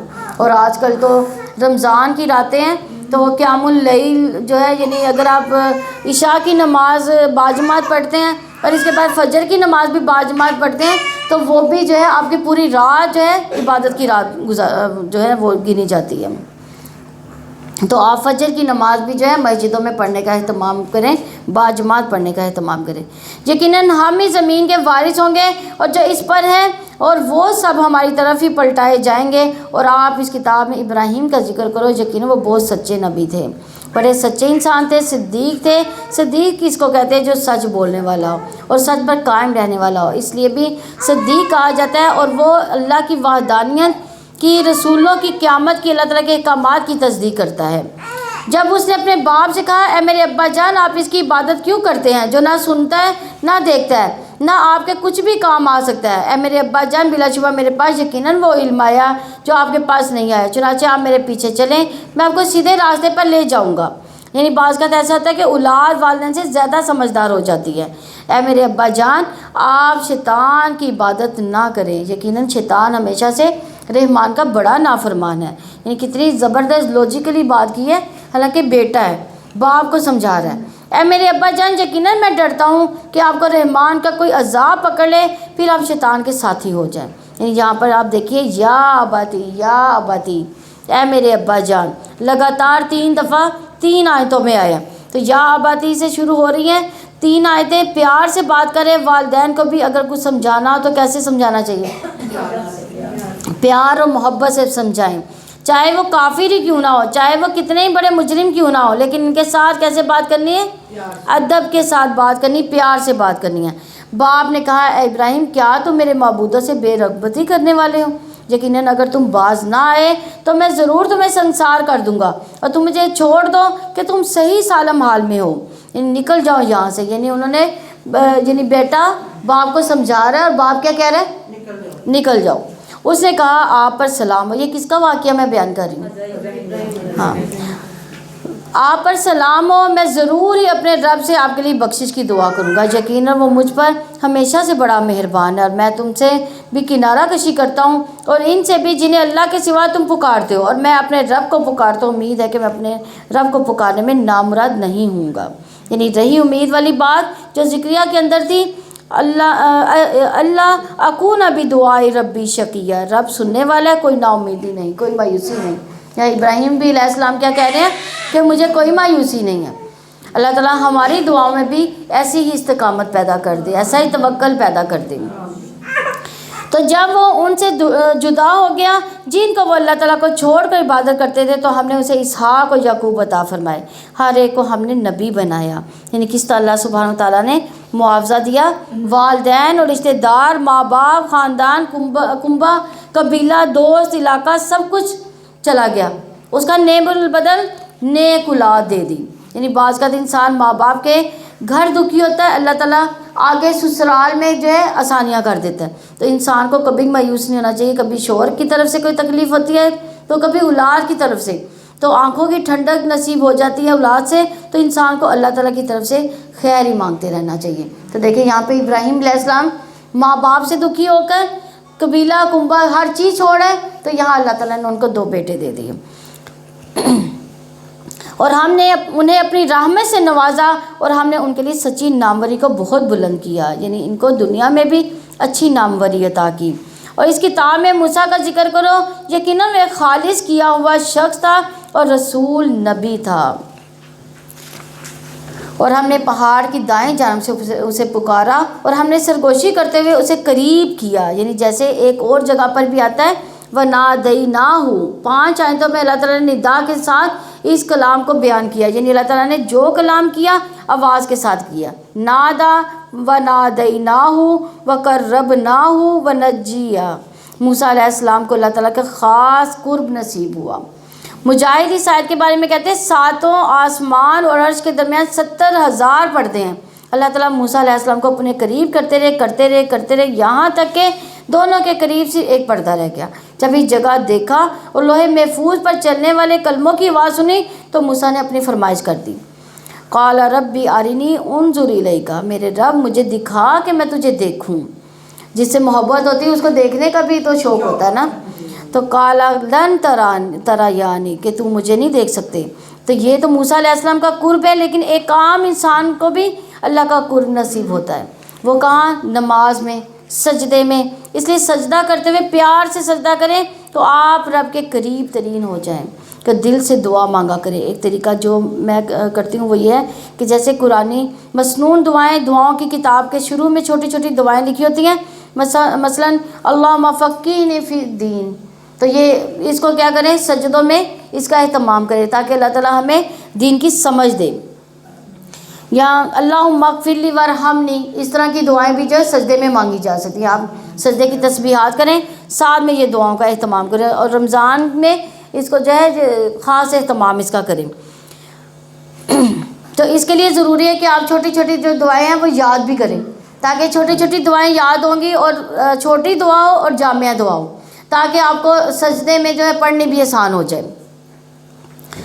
اور ہم نے اسے اپنی رحمت سے اس کا بھائی ہارون نبی بنا کر اسے عطا کیا۔ یعنی دلچسپ بات ہے کہ موسیٰ علیہ السلام کی اولاد کا ذکر نہیں ملتا، لیکن ان کے بھائی کا ذکر ملتا ہے۔ تو یہ اللہ کا فیصلہ ہے، کسی کو بھائی کی شکل میں سپورٹ ملتی ہے، کسی کو اولاد کی شکل میں ملتی ہے۔ تو اس لیے انسان کو کبھی بھی پریشان نہیں ہونا چاہیے کہ ہائے فلاں کے بچے تو بڑے نیک ہیں، معلوم نہیں آپ کو اللہ تعالیٰ کس نیک اولاد کے ساتھ ملا دیں، تو کہ وہ آپ کے لیے بچوں سے بھی زیادہ دین میں آپ کو آگے لے جائے۔ اور تو اللہ کے فیصلوں پر راضی رہنا سیکھیے، خوش رہنا سیکھیے کہ اللہ تعالیٰ پتہ نہیں کس چیز میں آپ کے لیے خیر رکھتا ہے۔ اور آپ کتاب میں اسماعیل کا ذکر کرو، یقیناً وہ وعدے کا سچا تھا، رسول نبی تھا۔ یعنی ابراہیم علیہ السلام کو اللہ تعالیٰ نے اسحاق اور یعقوب علیہ السلام دیے، لیکن اسماعیل علیہ السلام بھی دیے تھے جو حضرت ہاجرہ سے تھے۔ اور ایک بیٹے سے فوراً آگے نسل چل پڑتی ہے، لیکن دوسرے بیٹے سے فوراً نسل نہیں چلتی، مگر کئی سو سال کے بعد محمد صلی اللہ علیہ وسلم کی شکل میں عظیم ترین بیٹا عطا کیا۔ نبی صلی اللہ علیہ وسلم فرماتے ہیں، میں اپنے باپ ابراہیم علیہ السلام کی دعا ہوں، انہوں نے آپ کے لیے دعا کی تھی۔ اور بعض اوقات ایسا ہوتا ہے کہ ہماری زندگی میں ہماری نسلوں میں برکت ہو جاتی ہے، یعنی جب ہم دعائیں کرتے ہیں یہ دنیا میں نہیں ہمیں پتہ چلتا، لیکن ہمارے مرنے کے بعد ہماری نسلوں میں خیر ہوتی ہے۔ اور بعض کا یہ بھی ہوتا ہے کہ انسان دعائیں مانگتا رہتا ہے، اللہ دعائیں رائے گاہ نہیں کرتا، صدیوں بار کوئی ایسا بچہ اس نسل میں پیدا ہو جاتا ہے جو کسی کی دعا کا نتیجہ ہوتا ہے، وہ صدقہ جاریہ بھی بن جاتا ہے۔ تو اس لیے اولاد اور اولادوں کی اولاد کے لیے، جنریشن کے لیے بھی دعائیں کرنی چاہیے۔ اور اگر اپنے بچے اتنے فرما بردار ہیں تو غم نہ کھایا کریں، کوئی پتہ نہیں آئندہ اللہ تعالیٰ ان آپ کی دعاؤں کو قبولیت بخشے اور ان کی اولاد میں سے جو ہے اچھے بچے ہو جائیں۔ تو دیکھیے کتنی دفعہ قرآن میں وعدے کا ذکر ہے کہ ہم سب کو اس بات کا لحاظ رکھنا چاہیے کہ کسی سے کچھ کہیں تو کر کے دکھائیں، اللہ سے وعدہ کریں تو کوئی نظر مانے، منت مانے، یا بندوں کے ساتھ کوئی وعدہ کریں تو اس کو کیا کرنا ہے؟ حتی امکان پورا کرنا ہے۔ تو اللہ تعالیٰ سے ان کے وعدے کی پابندی کی وجہ سے ان کی یہ صفت بیان کی گئی کہ یہ انبیاء کے اخلاق میں سے ہے۔ نبی صلی اللہ علیہ وسلم کی بھی کیا خوبی تھی؟ کانا صادق الوعدہ، یعنی وہ وعدے میں سچے تھے، اور وہ اپنے گھر والوں کو نماز اور زکوٰۃ کا حکم دیتا تھا اور اپنے رب کے نزدیک پسندیدہ تھا۔ یعنی اور کیا خوبی تھی اسماعیل علیہ السلام کی؟ اسماعیل علیہ السلام نے کہا کہ میں نماز اور زکوٰۃ ادا کرتا ہوں، والدہ کا فرما بردار ہوں۔ یا اسماعیل علیہ السلام نہ صرف یہ کہ خود نماز پڑھتے بلکہ اپنے بچوں کو بھی اسراء پر لگاتے تھے۔ تو یاد رکھیے رسول اللہ صلی اللہ علیہ وسلم نے فرمایا اپنے بچوں کو نماز پڑھنے کا حکم دو، جب وہ 7 سال کے ہو جائیں، جب وہ 10 برس کے ہو جائیں تو انہیں ترک نماز پر مارو، ان کے بستر آپس سے جدا کر دو۔ یعنی 10 سال کے بعد ان کو کوئی ایکسکیوز نہیں، ان سے ہر طرح سے جو ہے ان کو نماز کی طرف راغب کریں۔ تو لیکن ہم لوگ کیا کرتے ہیں؟ ابھی تو یہ بہت چھوٹا ہے، 7 سال کا بچہ ہے، یہ کیا پڑھے گا؟ ہم تو 7 سال کے بچے کو نماز پڑھنا بھی نہیں سکھاتے، ایسے ہی ہے نا، اس کو پڑھنی آتی ہی نہیں ہوتی نماز، تو 7 سال کا بچہ کیا کرے گا؟ نماز ہی نہیں پڑھے گا۔ ہاں اس کو ہم موبائل ضرور دے دیں گے، موبائل میں وہ یوٹیوب بھی ہر طرح سے چلا رہا ہوگا، اس کو ہر طرح سے پتہ ہوگا یہ یوٹیوب ہے، یہ واٹس ایپ ہے، یہ فیس بک ہے، یہ کیسے میں نے چلانی ہے 7 سال کے بچے کو، لیکن اس کو نماز نہیں آتی ہوگی۔ تو یہ لمحہ فکری ہے کہ اگر ہم بچپن سے ہی ایسی تربیت کریں گے تو پھر بڑے ہو کر کیا بنے گا، پھر وہ ہمارا فرما بردار نہیں رہے گا۔ اور آپ اس کتاب میں ادریس کا ذکر کرو، یقیناً وہ سچا نبی تھا، یعنی یہاں سچائی کا ذکر کیا گیا، اور یہ سچائی بات کی بھی ہوتی ہے اور وعدے کی بھی ہوتی ہے، اور ہم نے اسے بہت عالی مقام تک بلند کیا۔ یہی لوگ ہیں جو ان پیغمبروں میں سے تھے جن پر اللہ تعالیٰ نے آدم کی اولاد میں سے انعام فرمایا، اور ان میں سے جن کو ہم نے نوح کے ساتھ سوار کیا تھا، اور ابراہیم اور یعقوب کی اولاد میں سے، اور ان میں سے جنہیں ہم نے ہدایت بخشی اور ہم نے منتخب کیا۔ جب انہیں رحمان کی آیات پڑھ کر سنائی جاتی تھی تو وہ سجدہ کرتے ہوئے اور روتے ہوئے گر پڑتے تھے، یعنی آیات سن کے ان کے دل پر ایسی کیفیت طاری ہوتی تھی، لیکن یہ کیفیت تو اسی پر طاری ہو سکتی ہے جس کو کلام کی سمجھ آتی ہو۔ کیا ہمیں جب ہم عربی میں پڑھتے ہیں سپارہ تو کیا ہمیں پتہ چلتا ہے کہ ہم کیا پڑھ رہے ہیں؟ اگر ہمیں پتہ چلتا ہے تو اس پر الحمدللہ، اگر نہیں پتہ چلتا ہے تو یہ لمحہ فکری ہے، یہ ہمارے لیے لمحہ فکری ہے کہ ہم اپنے دین کو ہی نہیں سمجھ سکتے، ہم قرآن کو ہی نہیں سمجھ سکتے۔ پھر ان کے بعد ایسے جانشین ان کی جگہ آئے جنہوں نے نماز کو ضائع کیا، خواہشات نفس کے پیچھے لگ گئے، اور جلد ہی وہ گمراہی کو ملیں گے۔ یعنی نالائق اولاد کون سی ہوتی ہے؟ جو نماز چھوڑ دے، دنیا کے پیچھے لگ جائے، دنیا ہی دنیا اس کے آگے ہو۔ فَسَوْفَ يُلْقُونَ غَيًّا، ابن مسعود رضی اللہ عنہ کہتے ہیں غی جہنم کی ایک وادی ہے جس کی گہرائی بہت لمبی، اس کی خوراک بہت بری، جو نماز نہیں پڑھیں گے ان کو وہاں ٹھکانہ ملے گا۔ تو انسان کو اپنی نماز کی وقتاً فوقتاً دیکھ بھال کرتے رہنا چاہیے، کیونکہ نماز کو ضائع کرنا دین کو ضائع کرنا ہے، اور اس میں نماز کو تو یہاں تو پڑھنا ہی نہیں، اور یہ بھی نماز ضائع کرنا، یا پڑھنا تو لیٹ کر کے پڑھنا، یہ بھی ضائع کرنے کے برابر ہے۔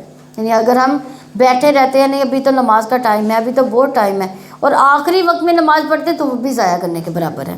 لوگوں نے ابن مسعود رضی اللہ عنہ سے پوچھا کہ نماز کو ضائع کرنے کا مطلب کیا ہے؟ انہوں نے کہا اس سے مراد کہ نماز کو اتنی دیر سے پڑھنا کہ اصل وقت ہی نکل جائے۔ لوگوں نے کہا ہم یہ سمجھتے تھے کہ نماز کو چھوڑنا اسے ترک کرنا ہے۔ انہوں نے کہا اگر وہ نماز چھوڑ دیتے تو کافر ہو جاتے۔ یہ ابن مسعود رضی اللہ عنہ کا کہنا ہے۔ صحابہ نمازوں کو ضائع ہوتے دیکھ کر رویا کرتے تھے، اور آج اگر ہمارے بچے نماز چھوڑ دیں تو ہمیں کوئی فکر نہیں ہوتی، ہمیں یہ فکر نہیں ہوتی کہ وہ کافر ہو جائیں گے۔ امام زہری کہتے ہیں کہ میں دمشق میں ابن انس بن مالک رضی اللہ عنہ کی خدمت میں گیا، آپ اس وقت رو رہے تھے، میں نے عرض کیا آپ کیوں رو رہے ہیں؟ انہوں نے کہا اب میں اس نماز کے علاوہ نبی صلی اللہ علیہ وسلم کے دور کی کوئی چیز نہیں پاتا، اور اب اس نماز کو بھی ضائع کر دیا گیا، یعنی اس کو تاخیر سے پڑھتے ہیں۔ وہ لیٹ پڑھنے پر رو رہے تھے، لیکن جو پڑھے ہی نہ، اور ان کی موت کا منظر مطلب کیسا ہوگا؟ وہ فرمایا اور پنڈلی کے ساتھ پنڈلی لپٹ جائے گی، یعنی موت کا وقت جب آئے گا اس دن تیرے رب کی طرف روانگی ہے، نہ اس نے تصدیق کی نہ نماز ادا کی، لیکن جھٹلایا اور منہ پھیرا۔ نبی صلی اللہ علیہ وسلم کا خواب جس میں ایک شخص کا سر پتھر سے کچلا جا رہا تھا جو قرآن کا حافظ تھا، لیکن قرآن سے غافل ہو گیا اور فرض نماز پڑھے بغیر سو جاتا تھا، یعنی نمازوں کی کوئی پرواہ نہیں کرتا تھا۔ اللہ تعالی ہمیں نمازی سب کو بنائے، ہمیں اچھی نمازیں پڑھنے کی، خشوع اور خضوع کے ساتھ نمازیں پڑھنے کی توفیق عنایت فرمائے۔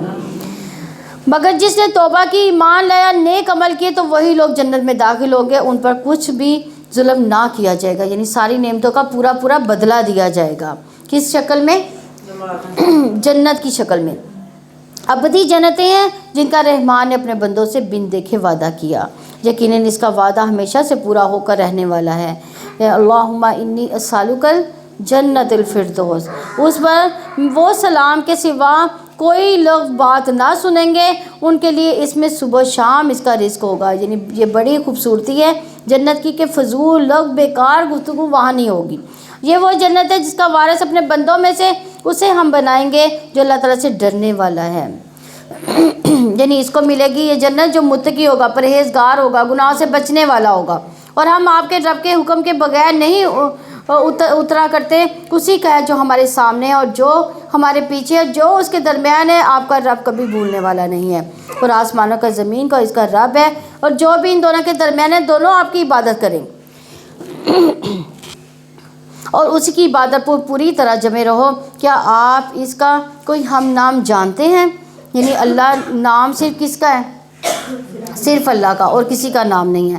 تو یہاں دو باتوں کا حکم ہے، فعبدو فاستبر لعبادتی، تو عبادت صبر و مجاہدہ کی محتاج ہے، یعنی عبادت کے لیے صبر بھی چاہیے ہوتا ہے، محنت بھی چاہیے ہوتی ہے، انسان کو اپنے نفس کو اس پر لانا بھی ہوتا ہے، محنت کرنا پڑتی ہے، یعنی ہمارا نفس جو ہے عبادت کی طرف مائل نہیں ہوتا، اس کے لیے کیا کرتے ہیں ہم محنت کرتے ہیں، یعنی اپنے آپ پر جبر کر کے اپنے آپ کو اٹھاتے ہیں۔ فجر کی نماز میں کیا ہوتا ہے، اپنے نیند کو جو ہے ختم کرتے ہیں، ہم ختم کر کے فجر کی نماز ادا کرتے ہیں۔ عشاء کے ٹائم پہ ہمیں نیند کا غلبہ آ رہا ہوتا ہے، ہم اپنی نیند کو ختم کرتے ہیں، ختم کر کے تو نماز قائم کرتے ہیں۔ تو اللہ تعالیٰ ہم سب کو توفیق عنایت فرمائے۔ اور انسان کہتا ہے کہ کیا میں جب مر جاؤں گا تو واقعی جلد ہی میں زندہ کر کے نکالا جاؤں گا، اور کیا انسان یاد نہیں کرتا کہ یقیناً ہم نے اس سے پہلے بھی اسے پیدا کیا تھا، حالانکہ وہ کچھ بھی نہ تھا۔ بس آپ کے رب کی قسم ہم ان سب کو شیاطین سمیت ضرور اکٹھا کریں گے، پھر ہم ضرور انہیں جہنم کے گرد گھٹنوں کے بل گرے ہوئے حاضر کریں گے، پھر ہم ہر گروہ میں سے ضرور کھینچ نکالیں گے جو اس میں سے رحمان کے مقابلے میں زیادہ سرکش ہے، یعنی شر میں جو لوگوں کے لیڈرز اور سردار ہوتے ہیں۔ اور پھر یقیناً ہم ان لوگوں کو خوب جانتے ہیں جو جہنم میں داخل ہونے کے زیادہ مستحق ہیں، تم میں سے ہر شخص اس پر سے گزرنے والا ہے، یہ ہمیشہ سے آپ کے رب کی حتمی بات ہے جس کا فیصلہ ہوا ہے، یعنی کیونکہ جنت کا راستہ جاتا ہی جہنم کے اوپر سے ہے۔ جہنم کے اوپر قیامت کے دن کیا رکھا جائے گا، پل صراط رکھ دیا جائے گا۔ عبداللہ بن مسعود رضی اللہ عنہ اس آیت کی تفسیر میں فرماتے ہیں کہ رسول اللہ صلی اللہ علیہ وسلم نے فرمایا تمام انسان جہنم سے گزریں گے، جہنم کے اوپر سے، پھر بعد میں اپنے اعمال کے مطابق وہاں سے نکلیں گے، یعنی کوئی تیز نکلے گا، کوئی آہستہ، کوئی لڑکتا ہوا، کوئی نیچے گرتا ہوا، اور پھر وہاں تک چلا جائے گا۔ عبداللہ بن رواحہ اپنا سر اپنی بیوی کے گود میں رکھے ہوئے رونے لگے تو ان کی بیوی بھی رونے لگی۔ پوچھا تم کیوں رو رہی ہو؟ اس نے کہا میں نے آپ کو دیکھا آپ رو رہے تو میں بھی رونے لگی۔ انہوں نے کہا مجھے اللہ تعالیٰ کا یہ قول یاد آ گیا وَإِن مِّنكُمْ إِلَّا وَارِدُهَا، مجھے نہیں پتہ کہ میں وہاں سے نجات پاؤں گا یا نہیں، کیسے گزروں گا اس پل سے۔ تو ہم میں سے کتنے لوگ ہیں یہ اس کا غم کرتے ہیں کہ ہم پل صراط کے کیسے گزریں گے، وہ کون سے اعمال ہوگے جس سے ہمیں پل صراط پر گزرنا جو ہے وہ آسان ہو جائے گا۔ ابو میسرہ جب اپنے بستر پر سوتے لگتے تو کہتے کاش میری ماں نے مجھے جنم نہ دیا ہوتا، پھر وہ رونے لگتے اور پوچھا جاتا آپ کیوں روتے ہیں؟ وہ کہتے ہیں کہ ہمیں تو یہ بتایا گیا کہ ہم جہنم پر وارد ہوں گے، لیکن ہمیں یہ نہیں بتایا گیا کہ وہاں سے نکل بھی پائیں گے یا نہیں، یعنی اس پل کو پار کر بھی سکیں گے یا نہیں کر سکیں گے۔ نبی صلی اللہ علیہ وسلم نے فرمایا قیامت کے دن پل صراط لایا جائے گا، جہنم کی پشت پر لا کر رکھا جائے گا۔ پھر ہم نے عرض کیا یا رسول اللہ صلی اللہ علیہ وسلم پل صراط کیا ہے؟ آپ نے فرمایا پھسلنے اور گرنے کی جگہ، اس پر کانٹے اور آنکڑے ہوں گے جو چوڑے ہوں گے، اور ایسے ٹیڑھے کانٹے ہوں گے جو نجد میں ہوتے ہیں جنہیں سادان کہا جاتا ہے۔ نبی صلی اللہ علیہ وسلم نے فرمایا پل صراط نصب کیا جائے گا جو اس طرح کی دھار کی طرح ہوگا جیسے تلوار کی دھار ہوتی ہے۔ تو فرشتے پوچھیں گے اللہ تعالیٰ یہ تو کس کو عبور کروائے گا؟ تو اللہ تعالیٰ فرمائے گا کہ میں اپنی مخلوق میں سے جس کو چاہوں گا پار کرواؤں گا۔ اللہ تعالیٰ ہم سب کو بھی وہ پار کروائے۔ وہ کہیں گے تو پاک ہے، ہم تیری عبادت ویسی نہ کر سکے جیسا کرنے کا حق ہے۔ یہ کون کہہ رہے ہیں؟ فرشتے اللہ تعالیٰ سے باتیں کر رہے ہیں۔ فرشتے کہتے ہیں حالانکہ وہ کیسے عبادت کرتے ہیں، ہر ٹائم ان کی زبان جو ہے عبادت کے کلمات سے تر رہتی ہے، پھر بھی وہ کیا کہہ رہے ہیں؟ وہ کہیں گے تو پاک ہے، ہم تیری عبادت ویسی نہ کر سکے جیسا کرنے کا حق ہے۔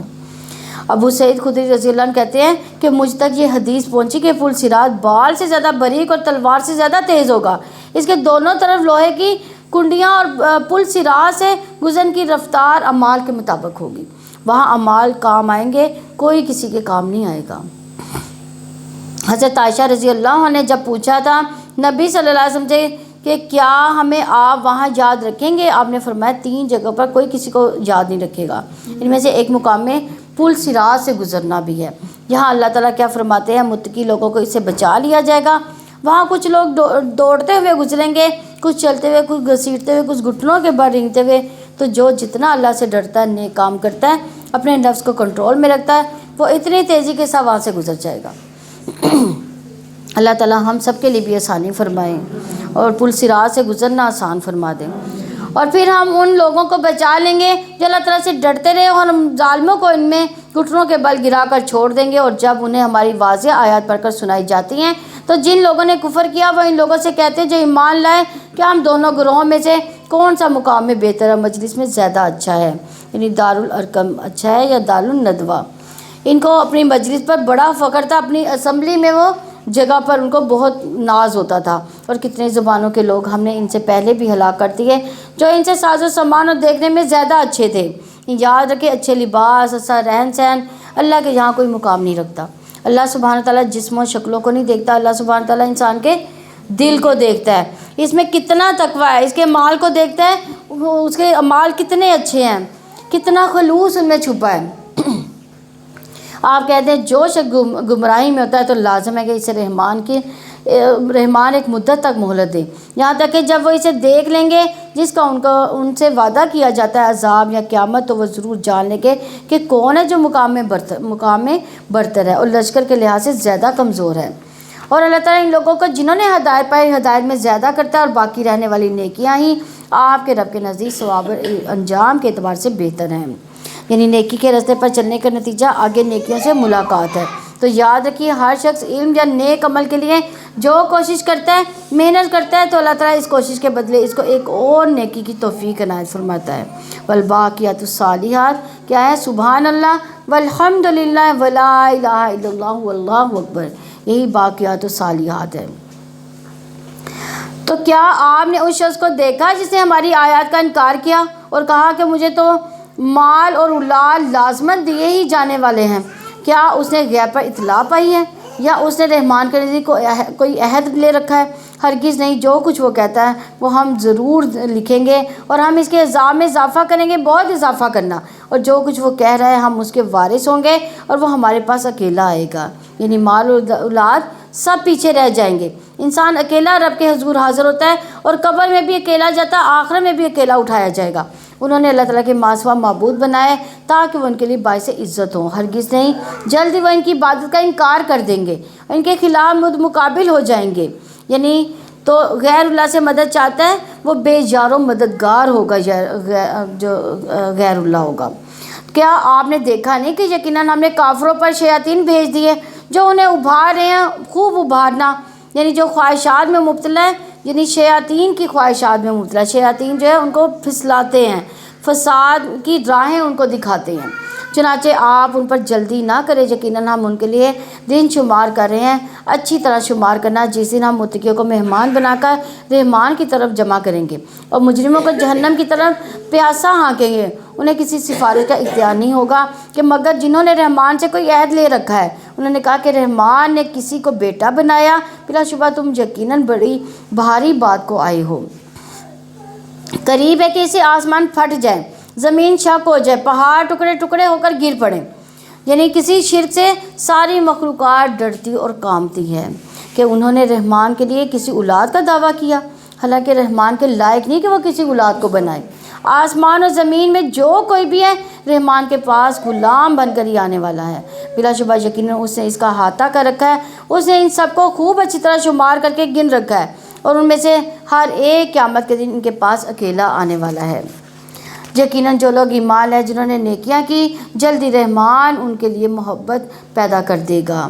یعنی تو مومنوں کو آپس کی محبت اللہ کا انعام ہے، تو یعنی اللہ بھی اسے محبت کرتا ہے، بندے بھی اسے محبت کرتے ہیں، نیک لوگ آپس میں ایک دوسرے سے محبت کرتے ہیں، فرشتے بھی ان سے محبت کرتے ہیں۔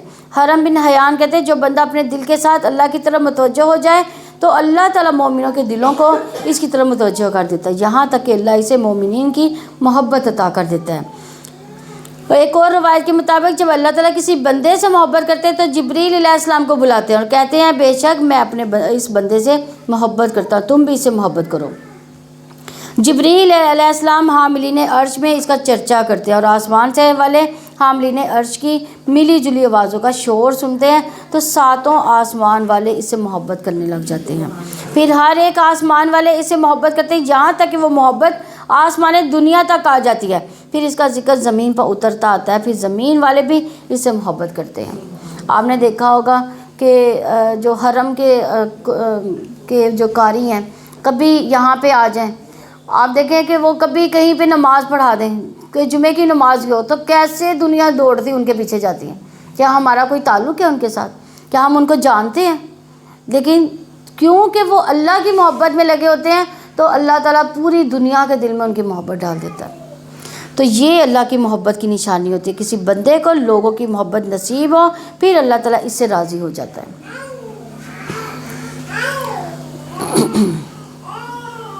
یقیناً جو لوگ ایمان لائے جنہوں نے نیکیاں کی جلدی رحمان ان کے لیے محبت پیدا کر دے گا. سو یقیناً ہم نے اس قرآن کو آپ کی زبان پر آسان کر دیا تاکہ آپ اس کے ساتھ پرہیزگاروں کو خوشخبری سنائیں. ان لوگوں کو ان کے ساتھ ڈرائیں جو سخت جھگڑالو ہیں، یعنی بحث کرنے والے، ان کو ڈرائیں. اور ان سے پہلے کتنے ہی زمانے کے لوگوں کو ہم نے ہلاک کر دیا. کیا آپ ان میں سے کسی ایک کو بھی محسوس کرتے ہیں یا ان کی کوئی آہٹ بھی سنتے ہیں؟ سورہ طٰہٰ مکی ہے. اس میں 133 آیات اور 8 رکوع ہیں. اللہ کے نام سے جو وسیع رحمت والا نہایت رحم والا ہے. طٰہٰ، ہم نے یہ قرآن آپ پر اس لیے نازل نہیں کیا کہ آپ مشقت میں پڑ جائیں، مگر یہ تو نصیحت ہے اس شخص کے لیے جو ڈرتا ہے. یعنی نصیحت وہ ہوتی ہے جسے سن کر دل نرم ہو جائے اور اللہ کے حکم پر عمل کرنے لگے. ڈرنے والے ہی کیا کرتے ہیں؟ نصیحت قبول کرتے ہیں. اس ذات کی طرف سے نازل کیا گیا جس نے زمین کو اور بلند آسمانوں کو پیدا کیا. وسیع رحمت والا عرش پر بلند ہوا. اسی کا جو آسمانوں میں جو زمین میں ہے اور جو دونوں کے درمیان ہے، جو گیلی مٹی کے نیچے ہے. اگرچہ آپ بلند آواز سے بات کریں، یقیناً وہ تو پوشیدہ اور پوشیدہ تر کو بھی جانتا ہے. اللہ تعالیٰ وہ ہے جس کے سوا کوئی معبود نہیں. اس کے لیے بہترین اچھے نام ہیں. اور کیا آپ کو موسیٰ کی خبر پہنچی جب اس نے ایک آگ دیکھی تو اپنے گھر والوں سے کہا ٹھہرو، یقیناً میں نے ایک آگ دیکھی ہے، شاید کہ میں اس میں سے تمہارے لیے کوئی انگارہ لے آؤں یا اس آگ پر کوئی رہنمائی پاؤں. پھر جب وہ اس کے پاس آیا تو آواز دی گئی اے موسیٰ، یقیناً میں تمہارا رب ہوں، بس اپنے جوتے اتار دو، یقیناً تم وادی مقدس طویٰ میں ہو اور میں نے تمہیں چن لیا ہے. پر جو وحی کی جا رہی ہے اسے غور سے سنو، یقیناً میں ہی اللہ ہوں، میرے سوا کوئی معبود نہیں. سو تم میری عبادت کرو، میری یاد کے لیے نماز قائم کرو. یعنی یہ تھا پہلا پیغام. موسیٰ علیہ السلام کو نبوت ملی. نبوت کے بعد پہلا کیا کام بتایا گیا کہ نماز قائم کرو. اللہ تعالیٰ ہی کی عبادت. ہر پیغمبر نے اپنی قوم کو یہی میسیج دیا. نماز کی اہمیت بھی یہاں سے پتہ چلتی ہے کہ عبادت میں سب سے پہلی عبادت توحید کے بعد نماز ہے. یقیناً قیامت آنے والی ہے، قریب ہے کہ میں اسے چھپاؤں تاکہ ہر شخص اس کا بدلہ دیا جائے گا جو اس نے کوشش کی. یعنی ہر شخص اپنی کوشش کا بدلہ پائے گا. یہ ہے مقصد قیامت کا آنے کا. سو تمہیں اسے روک نہ دے کوئی شخص جو اس پر ایمان نہیں لایا، اپنی خواہش کے پیچھے لگا ہوا ہے، بس تم ہلاک ہو جاؤ گے. یعنی آپ دیکھیں کہ لوگوں کو قیامت کا ذکر پسند نہیں آتا، موت کا ذکر پسند نہیں ہوتا. وہ کہتے ہیں یہ باتیں روز نہ کیا کریں. یہ کرنے کی باتیں ہوتی ہیں اپنی اولاد سے، اپنے گھر والوں سے، خود اپنے آپ کو سنانے کی باتیں ہوتی ہیں، کیونکہ یہ یقینی حقیقت ہے جو کہ آنے والی ہے. اور اے موسیٰ یہ تمہارے دائیں ہاتھ میں کیا ہے؟ یعنی وہ لاٹھی تھی، عصا تھا موسیٰ علیہ السلام کا، جس کے بارے میں اللہ تعالیٰ نے پوچھا اس لیے کہ وہ متوجہ ہو اس کی اہمیت جانے. موسیٰ نے کہا یہ میری لاٹھی ہے، میں اس پر ٹیک لگاتا ہوں، میں اسے ساتھ اپنی بکریوں پر پتے جھاڑتا ہوں، میں اس میں میرے لیے اور بہت سی ضرورتیں ہیں. اللہ تعالیٰ نے فرمایا پھینک دو اس کو اے موسیٰ. یعنی اس کو فوراً ہی پھینکنے کا کہا. تو یہاں پہ جو ہے وہ فائدے بتا رہے ہیں موسیٰ علیہ السلام، تو اتنے میں اللہ تعالیٰ نے حکم دے دیا کہ اس کو پھینک دو. تو موسیٰ نے اس کو پھینک دیا تو اچانک وہ ایک سانپ تھا جو دوڑ رہا تھا. اللہ تعالیٰ نے فرمایا اس کو پکڑو، ڈرو مت، جلدی ہم اسے اس کی پہلی حالت پر لوٹا دیں گے.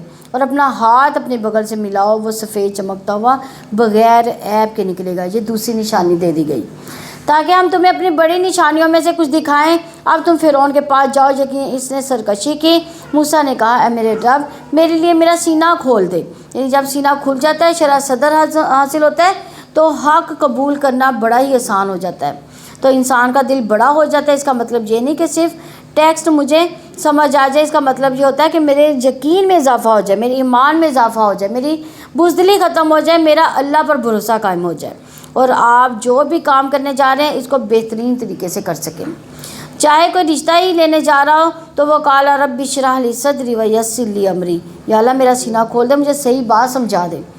واحلل عقدۃ من لسانی، میری کمیونیکیشن آسان ہو، جو میں کہنا چاہتی ہوں وہ دوسروں کو سمجھ آ جائے. تو بہت دفعہ ایسا ہوتا ہے کہ مس انڈرسٹینڈنگ ہو جاتی ہے آپس میں، اسی وجہ سے فسادات ہو جاتے ہیں، ایک دوسرے کی بات نہیں سمجھ سکتے، یعنی دونوں حق بات کہہ رہے ہوتے ہیں لیکن بعد میں فساد برپا ہو جاتا ہے۔ آپ کچھ کہہ رہے ہیں، وہ دوسرا کچھ سمجھ رہا ہے، تو آپ بات شروع کرتے ہیں، دوسرا بھڑک اٹھتا ہے، بھئی کیا ہو گیا، ابھی تو بات شروع ہوئی ہے۔ ہو سکتا ہے کہ آپ کو کہنے کے انداز میں کوئی ایسی چیز ہے جس سے دوسرا ناراض ہو گیا، تو اس موقع پر یہ دعا بہت فائدہ دے گی۔ کون سی دعا؟ وَيَسِّرْ لِي أَمْرِي وَاحْلُلْ عُقْدَةً مِّن لِّسَانِي، اور میرے کام کو میرے لیے آسان کر دے، میری زبان کی گرہ کھول دے تاکہ وہ میری بات سمجھے، اور میرے لیے میرے خاندان سے ایک معاون مقرر کر دے۔ یہ کون کہہ رہے ہیں؟ کس لیے کہہ رہے ہیں؟ فرعون کی طرف جانے کے لیے، تاکہ ان کو میں بات سمجھا سکوں۔ ہارون کو جو میرا بھائی ہے، اس سے میری پشت کو مضبوط کر دے، اس کو میرے کام میں شریک کر دے۔ یعنی یہ ہے شرح صدر کہ دوسروں کو کام میں شریک کر لینا، دوسروں سے کام لینا، دوسروں کو اپنا مددگار بنا لینا، تاکہ ہم کثرت سے تیری تسبیح بیان کریں، ہم کثرت سے تیرا ذکر کریں۔ یقیناً تو ہی ہمارے حال کو خوب دیکھنے والا ہے۔ اللہ تعالیٰ نے فرمایا کہ یقیناً جو تم نے مانگا تجھے دے دیا گیا ہے موسیٰ، یعنی ساری دعائیں قبول ہو گئیں، اور بلا شبہ یقیناً ہم نے ایک بار اور تم پر احسان کیا، جب ہم نے تمہاری ماں کی جانب وحی کی جو بھی وحی کی جاتی، یعنی ماں کے دل میں ڈال دی گئی ایک بات کہ تو اسے صندوق میں ڈال، پھر اس کو دریا میں پھینک دو، پھر لازم ہے کہ دریا اس کو کنارے پر ڈال دے، اور اسے ایک شخص اٹھا لے گا جو میرا بھی دشمن ہے اور اس کا بھی دشمن ہے، اور میں نے اپنی طرف سے تم پر ایک محبت ڈال دی، اور تاکہ تم میرے سامنے پرورش کیے جاؤ، یعنی تیرے دشمن بھی تجھ سے محبت کرنے لگیں گے۔ جب تمہاری بہن چل رہی تھی، چنانچہ وہ کہنے لگی کہ کیا میں تمہاری رہنمائی کروں جو اس کی اچھی طرح پرورش کرے گا؟ بس ہم نے تمہیں تمہاری ماں کی طرف لوٹا دیا تاکہ اس کی آنکھیں ٹھنڈی رہے اور وہ غم نہ کرے، اور تم نے ایک شخص کو قتل کر دیا، پھر ہم نے اس غم سے تجھے نجات دی، ہم نے تمہیں مختلف آزمایا، خوب آزمانا، پھر تم کئی سال مدین والوں میں رہے، پھر تم اپنے مقررہ وقت پر آئے اے موسیٰ۔ یعنی موسیٰ علیہ السلام پانی میں تھے، ان کی بہن ساحل پر چل رہی تھی، تو اس کے بعد موسیٰ علیہ السلام 8-10 سال مدین میں رہے، بکریاں چراتے رہے۔ تو یہ سارے موسیٰ علیہ السلام کی زندگی کے حالات اللہ تعالیٰ بیان کریں کہ کہاں کہاں سے وہ گزرے۔ ہمارے لیے اس میں سبق ہے کہ کچھ پانے کے لیے انسان کو زندگی کے کن پگڈنڈیوں پر چلنا پڑتا ہے، راستے میں کیسے کیسے لوگ ملتے ہیں، کیسے کیسے حادثے بھی ہو سکتے ہیں، اللہ تعالیٰ کس طرح بچاتا چلا جاتا ہے انسان کو۔ یہ وقت مقرر تھا ان کی نبوت کے لیے، اللہ سے ملاقات کے لیے، اللہ سبحانہ وتعالیٰ کے کلام کے لیے، تو اللہ ہمیں بھی اپنے کام کا بنا لے۔ تو یاد رکھیے جب اللہ تعالیٰ اپنے کام کا بناتا ہے تو بہت ٹھکائی بھی ہوتی ہے، مشکلیں بھی پیش آتی ہیں، لیکن کیا کرنا، اس پر صبر سے کام لینا ہے، اللہ کی رضا پر راضی رہنا ہے۔ لیکن یہ کہ خوش قسمت ہے وہ انسان جس کو اللہ تعالیٰ چن لے۔ اللہ تعالیٰ ہمیں بھی اپنے کام کے لیے چن لے۔ اور میں نے تمہیں خاص طور پر اپنے لیے بنایا، تم اور تمہارے بھائی میری نشانیوں کے ساتھ جاؤ، اور تم دونوں میری یاد میں سستی نہ کرنا، یعنی کام کرو لیکن ساتھ کیا کرنا ہے، ذکر بھی کرنا ہے۔ تم دونوں فرعون کی طرف جاؤ، یقیناً وہ سرکش ہو گیا، پھر دونوں اس سے نرم بات کو، شاید کہ وہ نصیحت قبول کرے یا ڈر جائے۔ یعنی فرعون کے ساتھ بھی نرمی سے بات کرنا۔ پھر عام انسان سے کیسے بات کرنی چاہیے، ہم سب کو نرمی سے، آرام سے بات کرنی چاہیے، مشکل سے مشکل بات بھی آرام سے کریں، کیونکہ نرم گفتگو جو ہے وہ بھی صدقہ ہے۔ نبی صلی اللہ علیہ وسلم نے فرمایا جس کو نرمی سے حصہ دیا گیا تو یقیناً اس کو دنیا اور آخرت کی خیر اور بھلائی سے نواز دیا گیا، اور نرم گفتگو کے بدلے جنت میں خوبصورت بالا خانے ملیں گے۔ تو انہوں نے کہا اے ہمارے رب، یقیناً ہمیں خوف ہے کہ وہ ہم پر زیادتی کرے گا یا وہ سرکشی کرے گا۔ اللہ تعالیٰ نے فرمایا ڈرو مت، یقیناً میں تم دونوں کے ساتھ ہوں، میں سن رہا ہوں اور میں دیکھ رہا ہوں۔ تو دونوں اس کے پاس جاؤ اور کہو کہ یقیناً ہم دونوں تیرے رب کے بھیجے ہوئے ہیں، چنانچہ بنی اسرائیل کو ہمارے ساتھ بھیج دے، ان کو عذاب نہ دے، یقیناً ہم تمہارے رب کی طرف سے تمہارے پاس ایک نشانی لے کر آئے ہیں، سلام اور اس پر جو ہدایت کے پیچھے چلا، بلا شبہ یقیناً ہماری طرف وحی کی گئی، اور بے شک اس شخص پر عذاب ہے جس نے جھٹلایا اور منہ موڑا۔ فرعون نے کہا تو تم دونوں کا رب کون ہے موسیٰ؟ موسیٰ نے کہا ہمارا رب وہ ہے جس نے ہر چیز کو اس کی صورت عطا کی، پھر اسے راستہ دکھایا۔ فرعون نے کہا پھر تو تم پہلے زمانوں کے لوگوں کا کیا حال ہے؟ موسیٰ نے کہا اس کا علم میرے رب کے پاس ایک کتاب میں ہے، میرے رب نے نہ بھولتا ہے نہ ہی وہ غلطی کرتا ہے، وہی ہے جس نے زمین کو تمہارے لیے فرش بنایا، اس میں تمہارے لیے راستے بنا دیے اور آسمان سے کچھ پانی اتارا، پھر اس کے ذریعے سے مختلف نباتات کی کئی قسمیں نکالی، کھاؤ اور اپنے مویشیوں کو چراؤ، بلا شبہ اس میں عقل مندوں کے لیے یقیناً بہت سی نشانیاں ہیں۔ اسی زمین سے ہم نے تمہیں پیدا کیا اور اسی زمین میں ہم تمہیں لوٹائیں گے اور اسی میں ہم تمہیں دوبارہ نکالیں گے، اور بلا شبہ یقیناً ہم نے فرعون کو اپنی سب نشانیاں دکھائیں تو اس نے جھٹلایا اور انکار کیا۔ اس نے کہا، موسیٰ کیا تم ہمارے پاس آئے ہو کہ اپنے جادو سے ہمیں اب ہمارے ملک سے نکال دو؟ تو ہم بھی تمہارے پاس ضرور ایسا ہی جادو لائیں گے۔ چنانچہ ہمارے اپنے درمیان ایک وعدے کا وقت مقرر کر لو، نہ ہم اس کے خلاف کریں گے نہ تم، ایسی جگہ میں جو ہموار ہو۔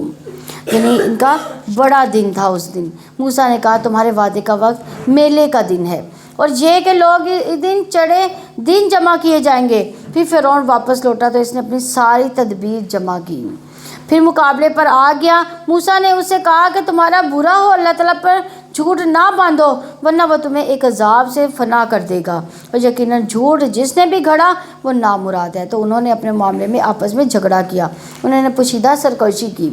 یہ کون لوگ سرکشی کر رہے تھے؟ جو جادوگر تھے۔ جادوگروں کو حضرت موسیٰ علیہ السلام اللہ کی طرف بلا رہے ہیں، تو وہ اس میں سے کچھ ماننے والے تھے کچھ نہ ماننے والے تھے، وہ آپس میں جھگڑ پڑے۔ انہوں نے کہا کہ بلا شبہ یہ دونوں یقیناً جادوگر ہیں، وہ دونوں ارادہ رکھتے ہیں کہ اپنے جادو سے تمہیں تمہاری زمین سے نکال دیں، تمہارے مثالی طریقہ زندگی کا خاتمہ کر دیں۔ چنانچہ آج اپنی تدبیریں پختہ کرو، پھر صفا بست ہو کر آؤ، یقیناً آج جس نے غلبہ حاصل کیا وہی کامیاب ہوا۔ یہ کون کہہ رہے ہیں؟ جادوگر کہہ رہے ہیں کہ یعنی اپنی صفیں باندھ لو، فٹافٹ جو ہے اس کو ہرا دو ان دونوں کو۔ کس کو؟ موسیٰ اور ہارون کو، ان دونوں کو جادوگر کہا جا رہا ہے۔ انہوں نے کہا، اے موسیٰ تم پھینکتے ہو جا کے ہم پہلے پھینکے۔ موسیٰ نے کہا بلکہ تم ہی پھینکو۔ تو یکا یک ان کی رسیاں، ان کی لاٹھیاں، ان کے جادو سے موسیٰ کو خیال ڈالا جاتا تھا کہ واقعی وہ دوڑ رہی ہیں۔ چنانچہ موسیٰ نے اپنے دل میں کچھ ڈر محسوس کیا۔ ہم نے کہا، ڈرو مت، یقیناً تم ہی غالب ہو، اور پھینک دو جو تمہارے دائیں ہاتھ میں ہے، جو کچھ انہوں نے بنایا اسے ابھی وہ نگل جائے گا۔ یقیناً جو کچھ انہوں نے بنایا وہ جادو کی چال ہے۔ جادوگر کبھی کامیاب نہیں ہوتا جہاں سے بھی وہ آئے ہوں۔ یعنی یہ بھی جادو کے توڑ کے لیے بہترین آیت ہے، اور جادوگر جہاں سے بھی آئے مقابلے میں کامیاب نہیں ہو سکتا۔ تو اگر انسان کو کوئی تکلیف پہنچی ہو، اللہ کی طرف سے اللہ کی طرف رجوع کرے، اپنا معاملہ کس کے سپرد کرے؟ اللہ پر کیا کرے؟ توکل بھی کرے، اور شرعی وظائف اور اذکار پڑھے، جادوگروں کے شر سے اللہ کی پناہ میں اپنے آپ کو دے دیں۔ تو جادوگر سجدے میں گرا دیے گئے۔ انہوں نے کہا، اے موسیٰ، ہم موسیٰ اور ہارون کے رب پر ایمان لائے۔ اب دیکھیں، پہلے وہ کیا تھے؟ کچھ مان رہے تھے کچھ نہیں مان رہے تھے، وہ آپس میں جھگڑ رہے تھے۔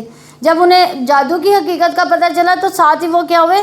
سجدے میں پڑ گئے، اور انہوں نے کیا کہا؟ ہم موسیٰ اور ہارون کے رب پر ایمان لے آئے۔ پھر انہوں نے کہا، تم اس پر ایمان لائے ہو اس سے پہلے ہی کہ میں تمہیں اس کی اجازت دیتا، یقیناً وہ ضرور تمہارا بڑا ہے جس نے تمہیں جادو سکھایا۔ کون کہہ رہا ہے؟ یہ فرعون کہہ رہا ہے۔ فرعون کہہ رہا ہے کہ یہ تمہارا بڑا ہے، تم جس کے لیے تم سارے سجدے میں پڑ گئے ہو، یا پس یقیناً میں ضرور تمہارے ہاتھ پر مخالف سمتوں سے کاٹوں گا۔ اب ساتھ ہی اس نے سزا بھی ان کو سنا دی تاکہ وہ ڈر کے اپنے دین پر واپس آ جائیں۔ اور میں کھجور کے تنوں پر تمہیں ضرور پھانسی دوں گا، تمہیں ضرور معلوم ہو جائے گا کہ ہم میں سے کون عذاب دینے میں زیادہ سخت اور زیادہ باقی رہنے والا ہے۔ جادوگروں نے کہا، ہم تمہیں ان پر ہرگز ترجیح نہیں دیں گے جو واضح دلائل میں سے ہمارے پاس آ گئے۔ دیکھیں اللہ تعالیٰ نے کیسے ایک دم سے دل بدل دی۔ اسی لیے کہتے ہیں کہ جو انسان کا دل ہے رحمان کی 2 انگلیوں کے درمیان ہے، تو جب اللہ تعالیٰ چاہے ان کو بدل دیتا ہے۔ تو یہ دیکھیں ایک دم سے جادو کی حقیقت کو سمجھ گئے اور ساتھ ہی اللہ تعالیٰ کو تسلیم کر لیا، موسیٰ علیہ السلام پر ایمان لے آئے۔ لیکن دوسری طرف دیکھیں فرعون ایک جابر سرکش تھا، اللہ تعالیٰ نے اس کا دل نہیں بدلا کیونکہ اس کی سرکشی کی وجہ سے۔ تو جادوگروں نے کہا، ہم تمہیں اس پر ہرگز ترجیح نہیں دیں گے جو واضح دلائل میں ہمارے پاس آ گئے، اور نہ ہی اس ذات پر جس نے تمہیں پیدا کیا۔ چنانچہ فیصلہ کرو جو تم فیصلہ کرنے والے ہو، یقیناً تم صرف اس دنیا کی زندگی کا فیصلہ کرو گے۔ یقیناً ہم تو اپنے رب پر ایمان لائے ہیں تاکہ وہ ہمارے لیے ہمارے گناہ بخش دے، اور اس جادو کے کام کو جس پر تو نے ہمیں مجبور کیا، اللہ تعالیٰ بہتر اور سب سے زیادہ باقی رکھنے والا ہے۔ یعنی اب ان کو فوراً احساس ہو جاتا ہے کہ جادو کرنا گناہ کا کام تھا، تو اس پر وہ توبہ بھی کر رہے ہیں۔ بلا شبہ جو شخص اپنے رب کے سامنے مجرم بن کر آئے گا تو یقیناً اس کے لیے جہنم ہے، اس میں وہ نہ مرے گا نہ وہ جیے گا۔ یعنی توبہ نہیں کی، کفر پر رہے، گناہوں کے اندر لت پت رہے، ایسے ہی دنیا سے چلا گیا تو اس کا ٹھکانہ کہاں ہو گیا؟ جہنم میں ہوگا، جس میں نہ وہ مرے گا نہ وہ جیے گا۔ وہاں کی زندگی نہیں، موت ہی موت ہوگی۔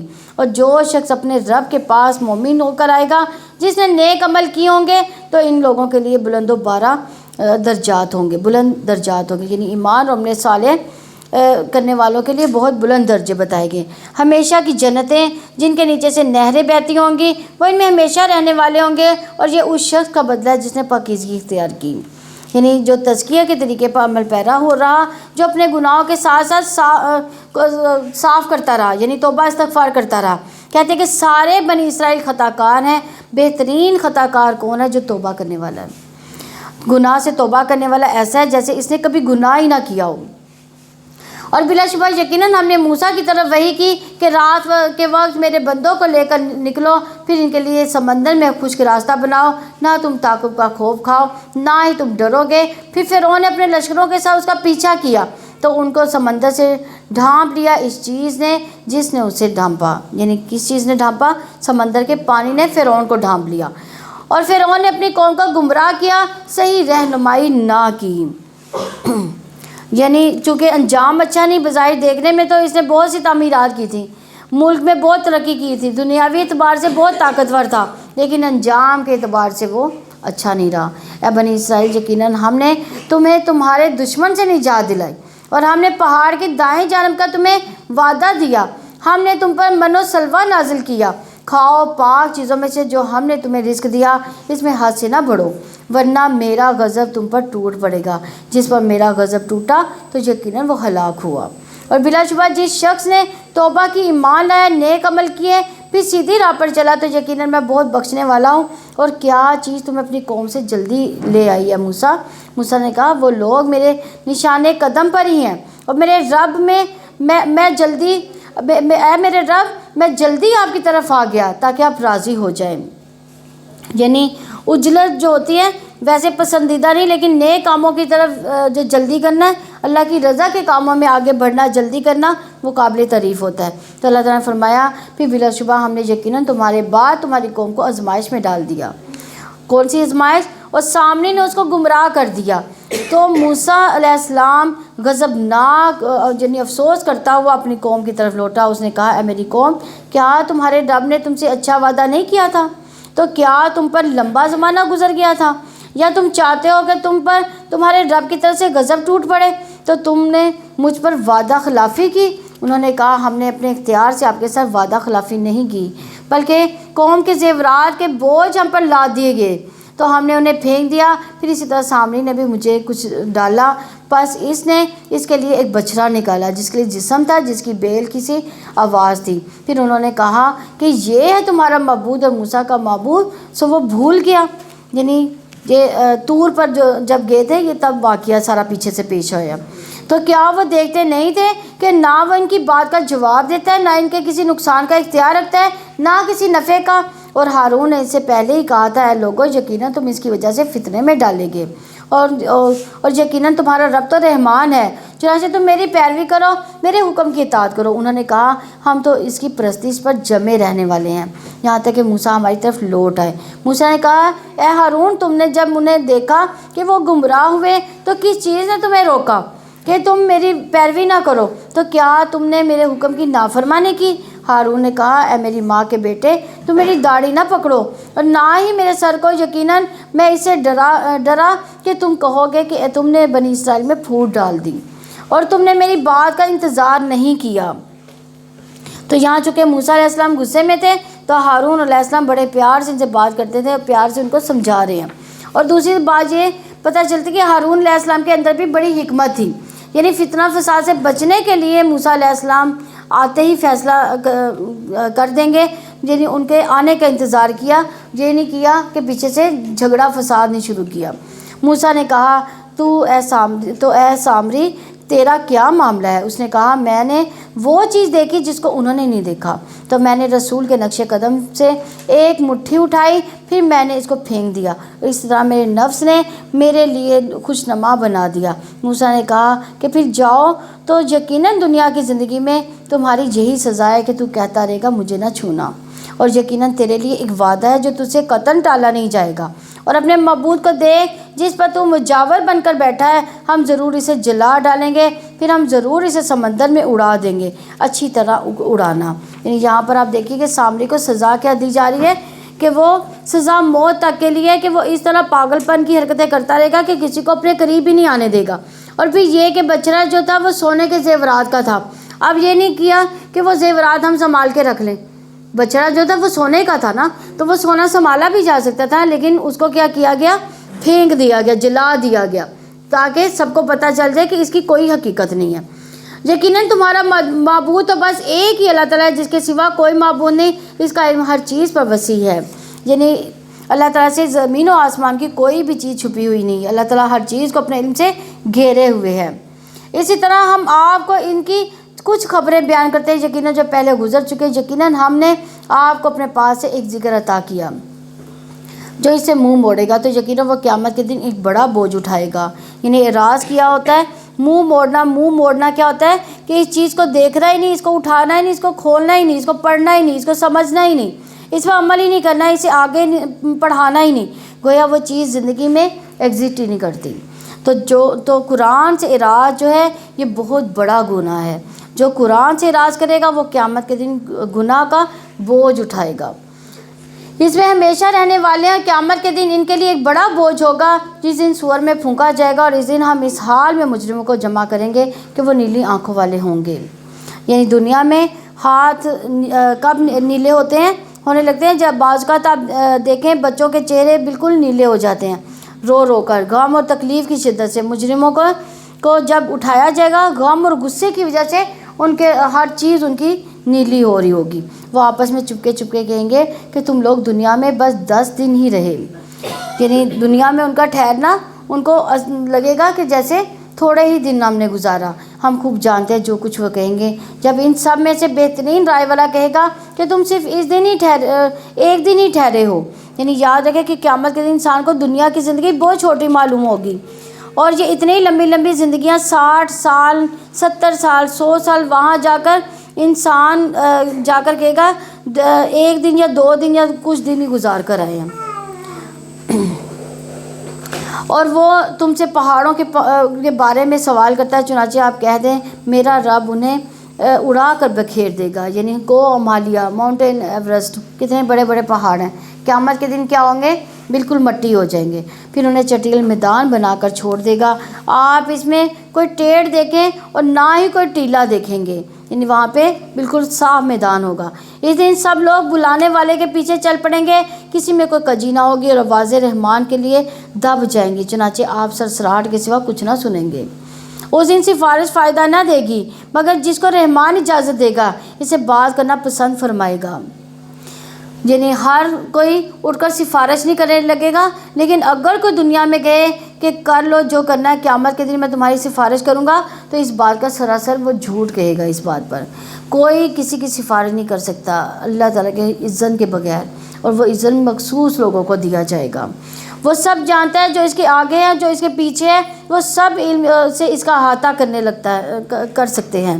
یعنی اللہ جانتا ہے جو ہمارے آگے جو پیچھے ہے، اس کو ہر چیز کا پتہ ہے، اور تمام چہرے اس زندہ رہنے والے قائم رہنے والے کے سامنے جھک جائیں گے۔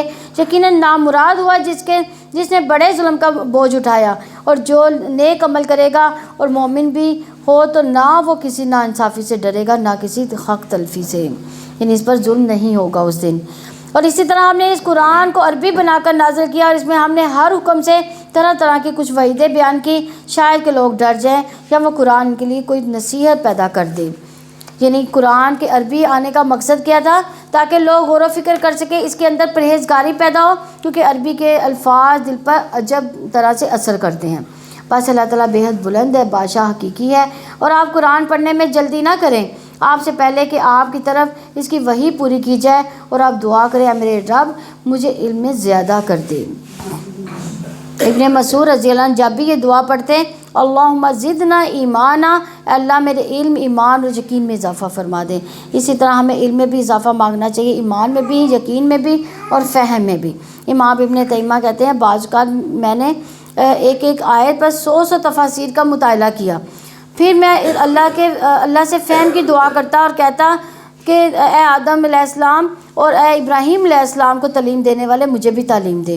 انہوں نے کبھی بھی اپنے علم پر غرور نہیں کیا تھا۔ نبی صلی اللہ علیہ وسلم سے یہ دعا مانگا کرتے تھے، اللہ تو مجھے جو علم نصیب فرمائے اس سے مجھے فائدہ پہنچانا، مجھے وہ علم دے جو مجھے فائدہ دے، اور مجھے ایسا علم دے جس کے ذریعے میں فائدہ اٹھا سکوں۔ کتنی خوبصورت دعا ہے۔ ہمیں بھی رمضان کے مہینے میں اس طرح کی دعائیں مانگنی چاہیے۔ اور دعا بھی ایک عبادت ہے۔ اگر ہم یہ سمجھیں کہ ہم خالی دعا کریں، ہم عبادت نہیں کریں، تو آپ یہ سمجھ لیں یہ ساری عبادات کا مغز ہے۔ دعا جو ہے تمام عبادات کا مغز ہے، تو دعا بھی ایک عبادت ہی ہے۔ اس سے پہلے آدم کو ہم نے تاکید کی تو وہ بھول گیا، اور ہم نے اس میں ارادے کی پختگی نہ پائی، اور جب ہم فرشتوں سے ہم نے کہا آدم کو سجدہ کرو تو انہوں نے سجدہ کیا سوائے ابلیس کے، اس نے انکار کر دیا۔ تو ہم نے کہا اے آدم یقیناً یہ تمہاری بیوی کا دشمن ہے، تو کہیں وہ تم دونوں کو جنت سے نہ نکلوا دے کہ تم مصیبت میں پڑ جاؤ۔ یقیناً تمہارے لیے یہ ہے کہ نہ تم بھوکے رہو گے اس میں، نہ ننگے رہو گے، یقیناً اس میں نہ تم پیاسے رہو گے نہ تمہیں دھوپ لگے گی۔ بس شیطان نے اس کے دل میں وسوسہ ڈالا، اس نے کہا اے آدم کیا میں تمہیں دائمی زندگی کا درخت نہ بتاؤں، ایسی بات شاید جو پرائی نہ ہو۔ یعنی اصل میں انسان کی بہت بڑی ویکنس ہے کہ زندگی زیادہ مل جائے، اس کے کچھ بھی اسے کرنا پڑے تو کر گزرے، تو وہ اس لالچ میں آ گئے کہ اچھا زیادہ دیر جئیں گے تو چلو کوئی بات نہیں، یہ پھل کھا ہی لیتا ہوں۔ یعنی کون کھا رہا تھا پھل؟ حضرت آدم علیہ السلام۔ یعنی اس نے کیا لالچ دلایا کہ اس سے تمہاری زندگی کبھی ختم نہیں ہوگی، حالانکہ جنت میں تو ہمیشہ ہی زندہ رہنا تھا، وہاں تو موت تھی نہیں۔ بس ان دونوں نے اس میں سے کھا لیا تو ان کے لیے ان کی شرمگاہ ظاہر ہوگی، وہ دونوں اپنے اوپر جنت کے پتے چپکانے لگے۔ آدم نے اپنے رب کی نافرمانی کی تو وہ بھٹک گیا، پھر اس کے رب نے اسے چن لیا، بس اس پر توجہ فرمائی اور ہدایت دی۔ اللہ تعالیٰ نے فرمایا تم دونوں اکٹھے اس سے اتر جاؤ، تم ایک دوسرے کے دشمن ہو، پھر اگر واقعی میری طرف سے تمہارے پاس کوئی ہدایت آئے تو جو میری ہدایت کی پیروی کرے گا تو نہ گمراہ ہوگا نہ ہی وہ مصیبت میں پڑے گا، اور جو میرے ذکر سے منہ موڑے گا تو اس کے لیے یقیناً زندگی تنگ ہو گئی، اور ہم اسے قیامت کے دن اندھا اٹھائیں گے، اور وہ کہے گا اے میرے رب تو نے مجھے اندھا کیوں اٹھایا حالانکہ میں یقیناً دیکھنے والا تھا۔ اللہ تعالیٰ فرمائے گا اسی طرح ہماری آیات تمہارے پاس آئی تھی تو نے انہیں بھلا دیا، اسی طرح آج تو بھلایا جا رہا ہے۔ یعنی اللہ تعالیٰ نے ان کو اتنی سمجھ دی کہ وہ ننگے نہیں رہنا چاہتے تھے۔ ابن عباس رضی اللہ عنہ کہتے ہیں کہ اللہ تعالیٰ نے ضمانت دی ہے کہ جو قرآن پڑھتا ہے اس پر عمل کرتا ہے وہ دنیا میں گمراہ نہیں ہوگا اور آخر میں محروم نہیں ہوگا۔ پھر انہوں نے اسی آیت کی تلاوت کی، اور اسی طرح ہم بدلہ دیتے ہیں اس شخص کو جو حد سے گزر جاتا ہے اور اپنے رب کی آیات پر ایمان نہیں لاتا، یقیناً آخرت کا عذاب زیادہ سخت اور زیادہ باقی رہنے والا ہے۔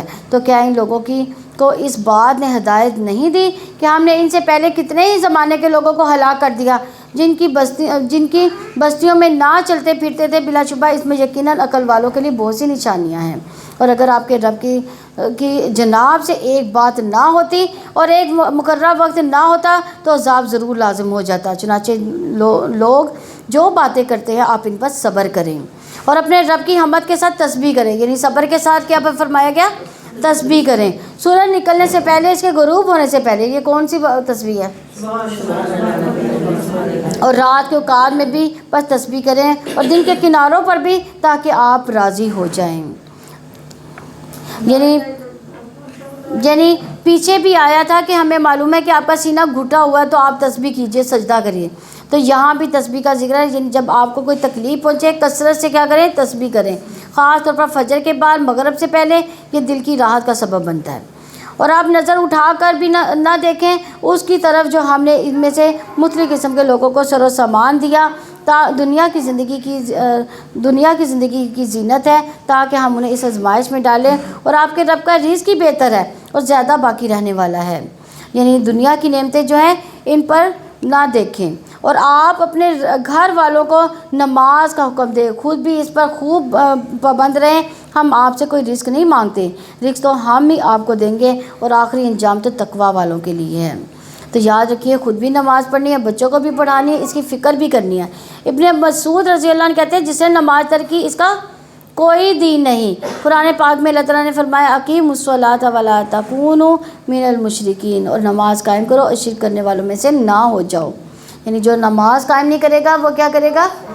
شرک کرنے والوں میں سے ہو جائے گا۔ رسول اللہ صلی اللہ علیہ وسلم نے فرمایا بے شک انسان اور اس کے کفر اور شرک کے درمیان کون فرق کرتی ہے؟ نماز۔ تو قیامت کے دن سب سے پہلا سوال کس چیز کا ہوگا؟ نماز کی حفاظت کرنے والے اللہ کے فضل میں ہوں گے۔ کسی بھی طرح کی پریشانی میں نماز ہی کی طرف لوٹنا ہے۔ انہوں نے کہا کہ وہ ہمارے پاس ہمارے رب کی جانب سے کوئی معجزہ کیوں نہیں لاتا، اور کیا ان کے پاس پہلے صحیفوں کی کوئی دلیل نہیں آئی؟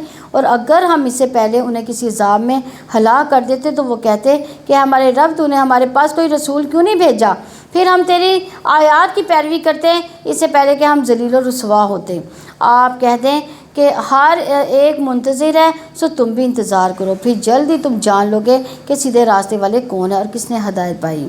الحمدللہ ہمارا پارہ کمپلیٹ ہوا۔ اللہ تعالیٰ ہمیں اس کی سمجھ بوجھ عطا فرمائے، اس کو پڑھنے پڑھانے والا بنائے، اس قرآن کو پڑھنے پڑھانے والا ہمیں بنا دے، ذکر اذکار کرنے والا بنا دے، ہماری نمازیں قبول فرمائے، ہمارے اس رمضان میں ذکر اذکار اللہ تعالیٰ قبول فرمائے، اور اللہ تعالیٰ ہمیں دنیا کی بھی بھلائیاں عطا فرمائے، آخرت میں بھی بھلائیاں عطا فرمائے، ہمیں پل صراط پر چلنا آسان فرما دے، ہمارے لیے جنت لکھ دے۔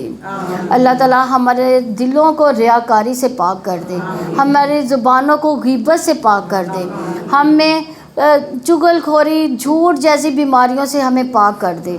اللہ تعالیٰ ہمیں اپنی محبت عطا فرما دے۔ اللہ تعالیٰ ہمارے دلوں سے دنیا کی محبت نکال کر اپنی محبت کا طلبگار بنا دے۔ اللہ تعالیٰ ہم سب کی ریاضتیں قبول فرمائے، اور اس رمضان میں اللہ تعالیٰ ہمیں شب قدر کی رات عنایت فرما دے۔ سبحانک اللہم و بحمدک، نشہد ان لا الہ الا انت، نستغفرک و نتوب الیک۔ السلام علیکم ورحمۃ اللہ وبرکاتہ۔